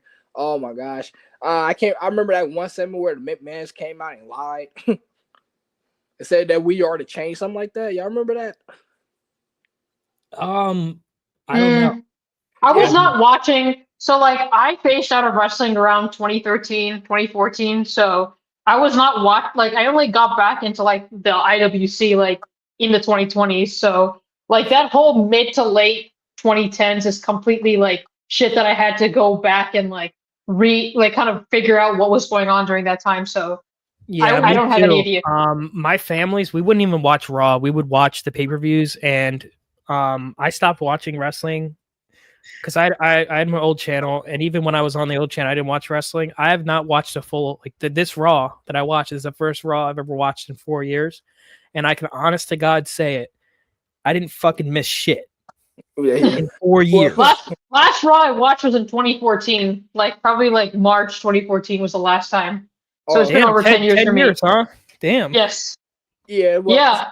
Yeah. That's kind of about like where. In 2018 and 2019, I would only really tune in to watch like if I was bored. But even then, like I was more into like what I was into like the times. Like everybody was into like Feminization and Juice WRLD and all of that, and that was what I was into to basically fit in. But because like if you was watching if you was in high school in the late 2010s and you admitted you watched WWE, you was gonna get made fun of. You gonna get bullied. Oh, trust me, dude. In high school, not even like 7 years ago, freshman year in high school, there was this guy who was like super into Cena. Right? He came in with jorts. He had like thigh braces and shit, and he had the shirt.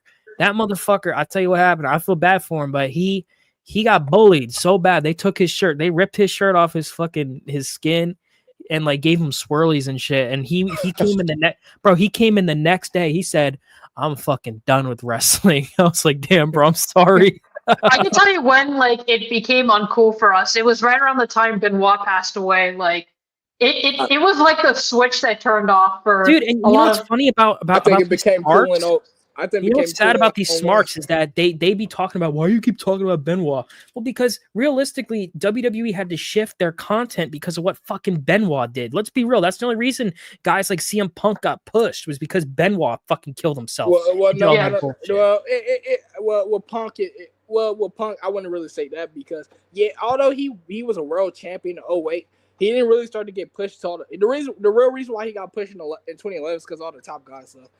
What's up, Jacob say, Cass? Good Yeah, morning. but he was pushed very early on because of Benoit. Like Vince has Well- explicitly told us that his Well, straight edge society. also Paul Heyman was Yeah, but- super high on Punk. Super high. in 08 and 09, he got pushed, but he was still pretty much upper mid card. Like the top scene was still dominated by. No, he wouldn't even be an upper mid card if Benoit didn't pass away. I'm saying that like he would be stuck in the third break or probably been released. Actually, you know what? Honestly, Lisa, I think if Benoit didn't die, I think they would have eventually have led to this movement anyway. So I think he would have still held the World Heavyweight Championship at some point. I think he would. Yeah. I would say wrestling came cool in 01. On one, like the Rules Aggression era was good, but I still think wrestling became cool. Like even like OSJ, like the homie OSJ. I don't know if you know him everything, but from when he told me when he was in middle school and high school in like the 2000s, he said like wrestling was pretty much came niche and doing like the Rules Aggression era. So I mean, it's just my for personal me experience. in high Like, school. For me in high school, if you mentioned WWE, like you get made fun of. It was as niche as anime. That's the thing. Like if you admitted you were an anime fan, you were getting bullied. If you said that you liked John Cena, people would call you gay. Secondly, they would tell you, why are you watching that gay shit and go watch UFC? And then they would bully you. It's weird with anime. It's weird with anime because when I was in elementary school, anime still had that stigma from like the 2000s where it was kind of nerdy to be into it. Whereas by the time I got into high school, it was basically the cool thing to be into. It basically it's switched. Look at this shit. Spectral brought up a huge point. During CM Punk's reign as champion from 2011 to 2013, he main evented only 5 out of 15 pay-per-views. And I'm supposed to believe this guy was a big fucking deal? That's what Come on now. I understand people say that too, bro. Thank you. Yeah, I know people mention like Attitude. Like it was just my personal like background that like even after Attitude Era, like maybe this was true for other people, but like for me, people were still around me, still talking about wrestling. They were still watching. But after Benoit did the murder suicide, it was a huge like back in like May 2007. Like that was damaging. Like people thought the industry was going to collapse right there after he did that shit because he was an active member of the roster and he wasn't like some lower mid carder nobody knew of. Like he held the World Heavyweight Championship. Exactly. Hey, I'm not down on that. I do think it contribute to more wrestling going on the clock. I just think like as a whole, wrestling had pretty much been up cool since like 02. I think you can say it had like a brief resurgence in early 02, but I think they completely got rid of that by like late 02 when they started with Triple H in the Reign of Terror. But again, everybody's experiences is different. I'm just kind of thinking that as a broad. Yeah, dude, for my experience, like especially for me, like when I hit middle school, like in 2013, that was still like with Punk and Bryan and John Cena. Like even in middle school, people were like, "You watch that gay shit." Like, I mean, yeah, that's true. But I think there were a couple of things that like people did talk about, like when Brock Lesnar came back in 2012. Like people actually did talk about that. People talked about Batista's return in 2014 too. Yeah, I will be honest. Yeah, I won't be honest. I ain't gonna lie. Before you reminded me about like that, I kind of forgot about that because I do remember people talking about it. But it's just that the reason why is because it came after Cena and Rock. So as big as Brock return was, it kind of wasn't gonna beat Cena and Rock in terms of like the hype. You get what I'm saying? And I totally forgot about that. I mean, that is fair. But I think honestly, like the place I went to was kind of weird, but people were talking way more about Brock versus Cena than they did about Cena versus Brock. Because like Brock was like came back after 8 years, so it was like insanity. Like nobody ever thought Brock was going to come back to the WWE. So like when he debuted, everybody was like nonstop, and it became like a huge giant ass meme. I ain't gonna lie. I maybe it's just me, but I prefer UFC Brock over. Yeah, bro, I'm doing well. Yeah. Thank you for asking if we're doing good. I'm doing all right. Now, granted, maybe it's because my first exposure to Brock was the UFC because I didn't see him in his first run. But even then, like even going back and watching his first one, I prefer his second, like his UFC run. In his UFC run, he was saying stuff that he wouldn't say in WWE. That Vince wouldn't allow. Yeah. It's like I think the problem with his first run is that he was not super comfortable on the mic, and then somewhere around the line he kind of UFC has a little bit lower standards than WWE in terms of what is a good mic worker. So like somebody who was a mediocre mic worker back in the day in the WWE could be like a fantastic mic worker in the UFC. Like even Punk, they considered him a great mic worker when he went to UFC. So I don't even think Punk is better on the mic than Chael Sonnen. No, he's not. No. Way but worse. like you have to understand UFC has a ton of charisma vacuums. Like for every Chael Sonnen, there's like 20,000 Mr. Ali Bekov who can't even speak a word of English. Even Khabib, I never got like charisma from this guy. Yeah. No, because he could barely speak English. Yeah. I ain't gonna lie. I thought Mighty Mouse wasn't too bad on the mic. Mighty Mouse. Nah, his problem is that he was too nice, and like he was a midget. I wish he was like he's super. I wish he was dead. He's also small. Nobody wants MMA is very similar to wrestling in that the smaller guys do not draw, and Mighty Mouse did not draw because he was very small. But would you agree that he's like super talented though? Yeah, he is talented. He's just not a draw. Yeah, he never was. Nobody in that division was a draw. Yeah, nobody watched flyweight. No. If there's one thing I miss about the UFC in like the Brock era, like that late 2000s, like what would you say? Like it ranged from like the late 2000s to like what 2011? Yeah, roughly around then. Like I would say, I think he came in around like 2007, 2008, and then 2011 was the last match before he went to WWE.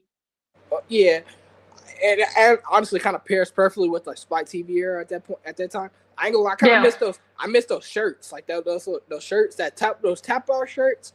I used to see them all. I used to see like young adult males with them all the time when I was. Jacob, where are you, bro? What do you mean you're freezing? Like, are you working like the graveyard shift, bro? Where are you? Sorry, I didn't mean to interrupt. You said 50 degrees, bro. It's like 20 degrees here in New Jersey, bro. Come on, man. Bro, hey, get some heat, bro. Yeah, get your ass inside, please. Why are you outside fucking freezing to death? There's a question.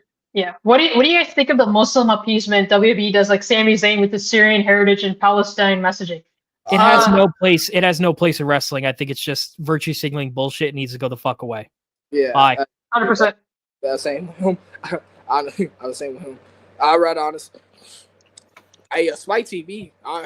Speaking of Spike TV at that time, I ain't gonna lie. With 1,000 Ways to Die, man, I ain't gonna lie. I should bring that show back.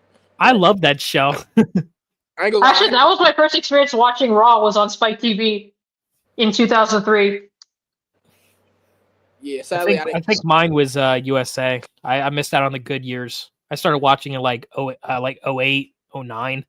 Hey, 08 is still a good year to me. Yeah, that's true. Yeah, I started watching it 03. It's PG. It went PG, but it was still good. Yeah, I remember my favorite memory from that year is just 09 Orton. To be honest with you, Spike TV. What I liked about Spike TV, I actually liked Spike TV at the time, even though I was a kid.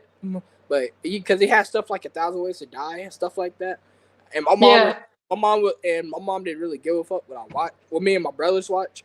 Not to mention, she was always at work too. So she was always at work too. My mom, she used to have to work nights. So sometimes we would actually be at the house by ourselves. And my older brother was only like 11 because my sister at the time, she was a teenager, but she was at she was with my family members. But my mom, so basically we could just watch what we want to do what we want in a sense. Because really, one, there's no authority figure. So I was just that. Honestly, I prefer, this might give me heat. Now, granted, I'm not a parent, but honestly, I'd rather a kid do that than any of these things these parents are doing nowadays. This fruity shit. Dude, and just think about it, like brain rot and skibbity toilet is killing the youth mind. I like when I was younger, I never had anything like that for me. Like I'm glad my parents didn't buy me an iPad and just stick my ass in front of me. Honestly, I don't think it's that. Honestly, I think it's this SJW shit. That's just me though. I think True. the SJW shit is worse because they're injecting in the kids' cartoons. Like, and I kind of see that's a good thing, bro. This guy, like, Yeah, you should like the reason you watched Raw and SmackDown a lot back then because it was great and it had captivating great. stuff. That's why you should be wanting to watch it for the good stuff. You shouldn't want to watch it for I can't wait for the bangers this week. Like no, you should be. I know a wanting to lot of watch people it start for with the storyline. USA Network, but my nostalgia is Spike TV Raw, TNN Spike TV. So I really enjoyed that era of Raw, in my opinion, especially like 2005, 2004. I really that was kind of and 2006. I mean, that 2006 was USA. But I'm sure you didn't give a fuck about matches. You cared about the stories. I cared a lot about the stories, and some of the guys at these marks, like it wasn't until like many years later I was just randomly on forum boards, and then they were saying that certain wrestlers that I liked were guys that were hated. So it was just crazy to me. I feel you on that, Lisa. I feel you on that when it comes to like cartoons. It kind of parallels what you're talking about because a lot of cartoons that I had liked growing up, where to be on Cartoon Network or Nickelodeon or stuff. I grow online. You got a lot of millennials that shitting on it. I'm like, bro, what are you talking about? This is good, but a lot of millennials. It's weird too because a lot of them love some of that stuff now. It's funny, but yeah, is it not interesting? The problem I have with cartoons is that there's too many agendas for fucking kids, man. I'm tired of it. Back in like when I was back then it wasn't agendas of cartoons. That's probably why millennials hate it because if you notice with millennials they always praise these. See, I tell you, bro, we got to do a stream on how millennials ruin pop culture. There's so many. They've also ruined wrestling. They were the ones that shitted on the Ruthless Aggression era back in the day. They were the main ones. Yeah. When no normal person would. They never went out of their way to shit on it like that.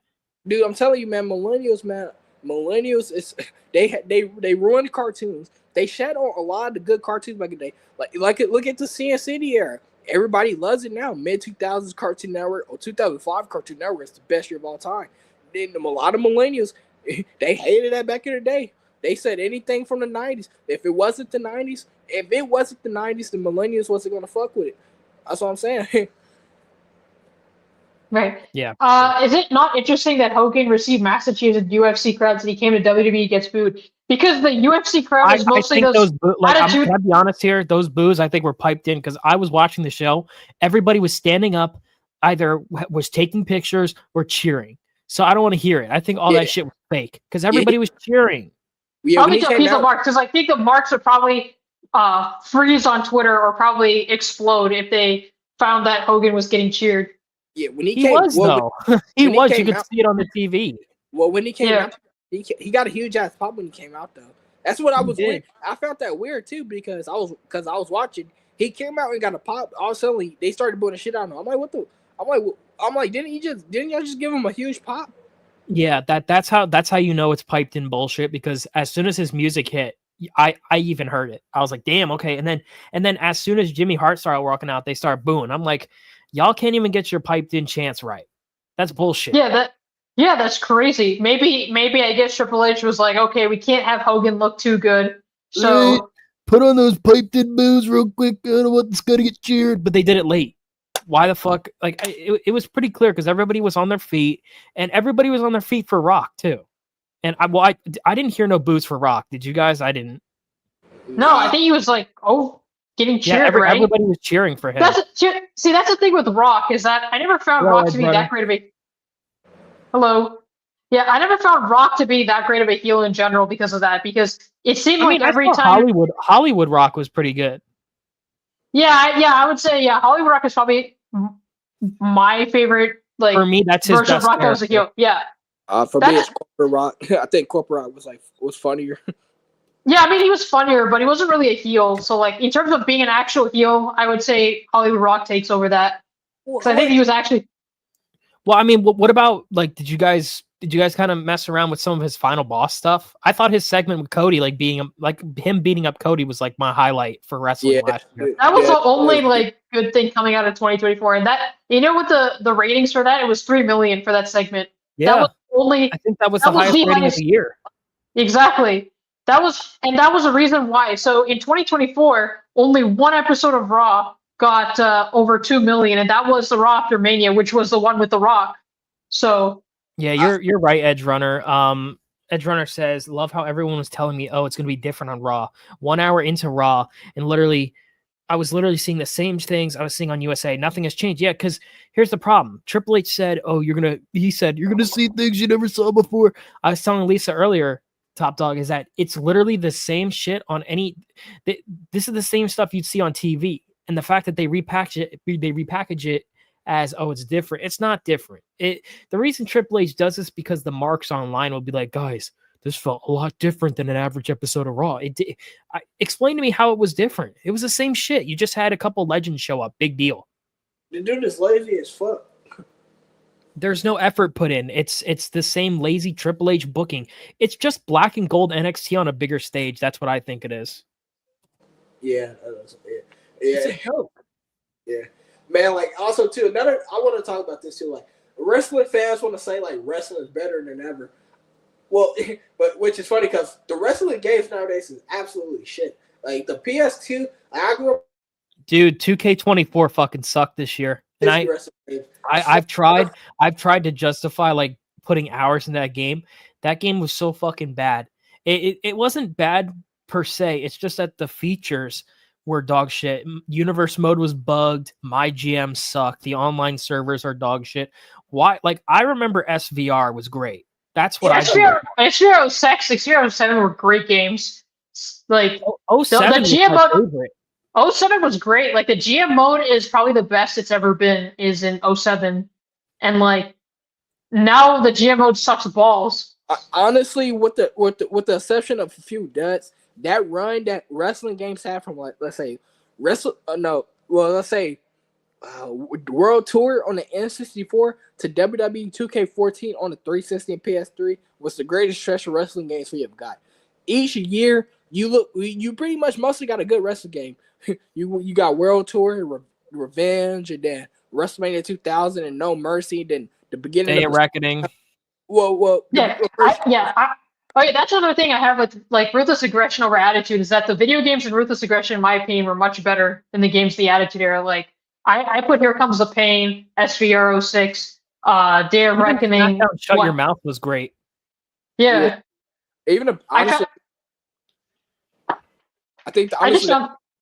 Oh, go ahead. Sorry about that. Yeah, sorry. I was gonna say I just found those games better on average than the Attitude Era ones. Like, honestly, I think 2K14 was only good because it was pretty much a THQ title that had 2K's name on it. Yeah. Yeah, and was it the one with? Oh, that was 2K13, right? The one with the Attitude Era showcase. Yeah, 13 had fucking CM Punk on the cover. Yep. Yeah. 2K14 was the one with The Rock. Yeah, alternate countries had Daniel Bryan on it. Yeah. Like, right. Honestly, yeah, the one good thing about the PG era, in my opinion, was the video games. The video games in the PG era is really great, honestly. Was like with this, because you had like All Stars, you had WWE All Stars, you had SVR 10, and then you had SVR 11 and WWE 12, 13, and 2K14. Sadly, though, when you get to the Xbox One, wrestling games severely declined and never recovered. I honestly, hot take, they're all garbage. I know people found entertainment in 2K19. It's just way too fucking slow for me. It feels like I'm playing it in slow motion. I hate that's why I hate, like, the 2K games, because, like, it's all like simulation based. Like, it's all simulation. Like, I wanted the arcadey style, like the SVR. I wanna pick somebody up with Brock Lesnar and hit him with the F5 and they go flying over the ring. I want to do that shit. I want the weapon physics from SVR 11. You know, I remember that. Yeah. When you could, like, the weapon physics SVR 11 was so amazing. Why did they get? Also, another side note, another thing I missed from the PlayStation 3, Xbox 360 era in general, not just wrestling games, when you was able to take an MP3 player and burn a CD, and you could put the music in the game. Bro, back in the day, I used to have all of Bullet for My Valentine's albums. Bro, I used to burn their music to my PS3 just to use as entrance themes. That shit was so badass. My brother used to do that shit also. Right. And you know what? Also, SVR 07 had those locker rooms. Like, you could customize the locker room with wrestler posters, and then you had, like, the Divas cutouts. Yo, do we want to Do you want to bring in Edge Runner? Can we handle 4 people at once? It's Or whatever. does somebody want to step out? Or Yeah, I'm probably gonna step out. I gotta go. Yeah, I'm probably about to go to sleep, honestly. Yeah, I'm not it's even like gonna lie. 2:30. Yeah, Yeah, I'm not I think even we should gonna wrap lie. it up. All right. I want to thank everybody for showing up. It's Yeah. 2:30 in the fucking morning. I got work in like 6 hours. So peace Yeah, out. same here. Appreciate everybody for showing up. PRW. See ya. Yeah. Peace. Peace. End the stream.